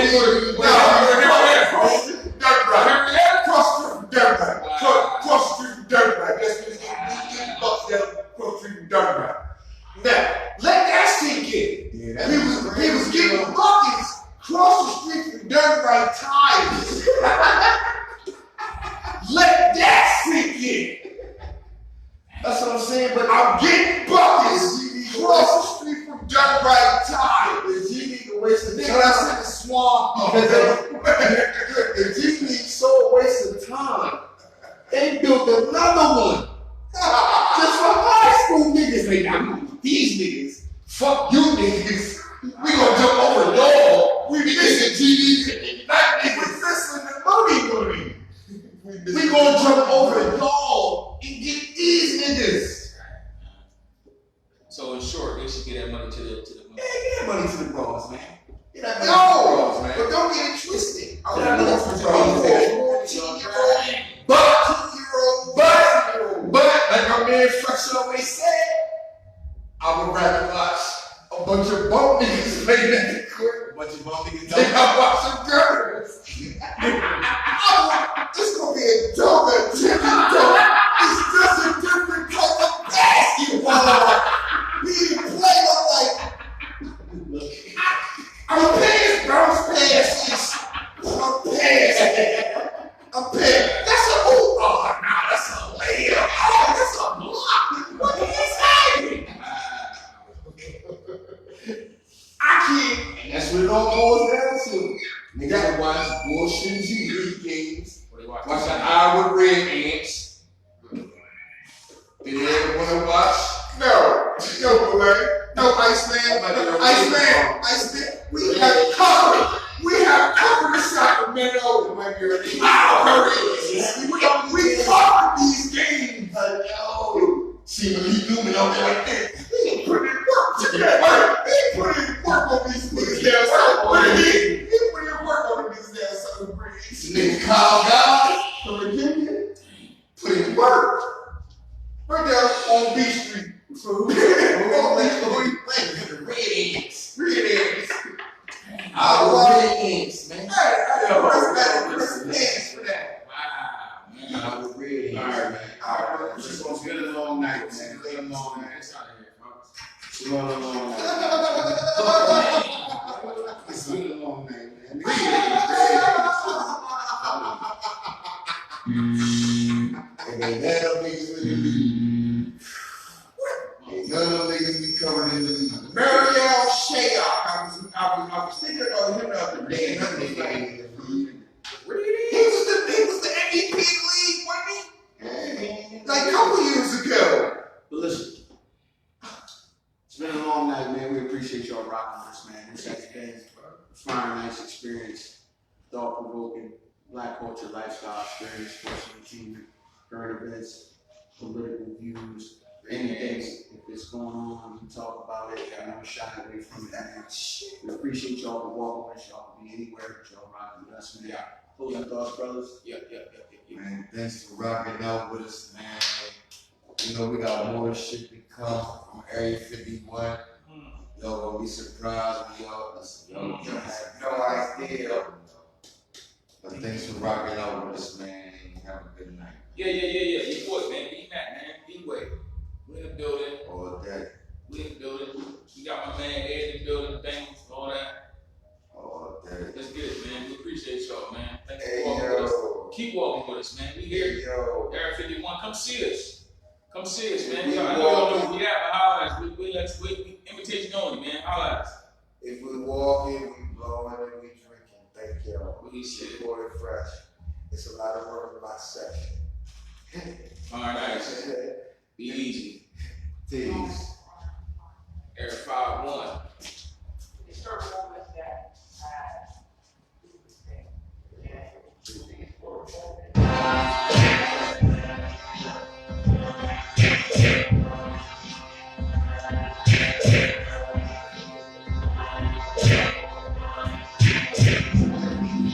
These guys can't even hold the other.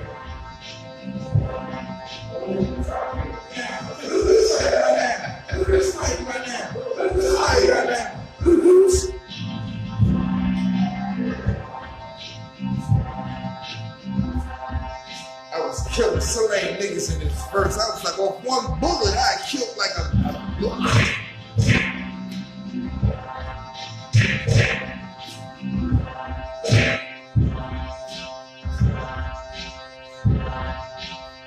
Let me see it. Let me see it. Let me see it.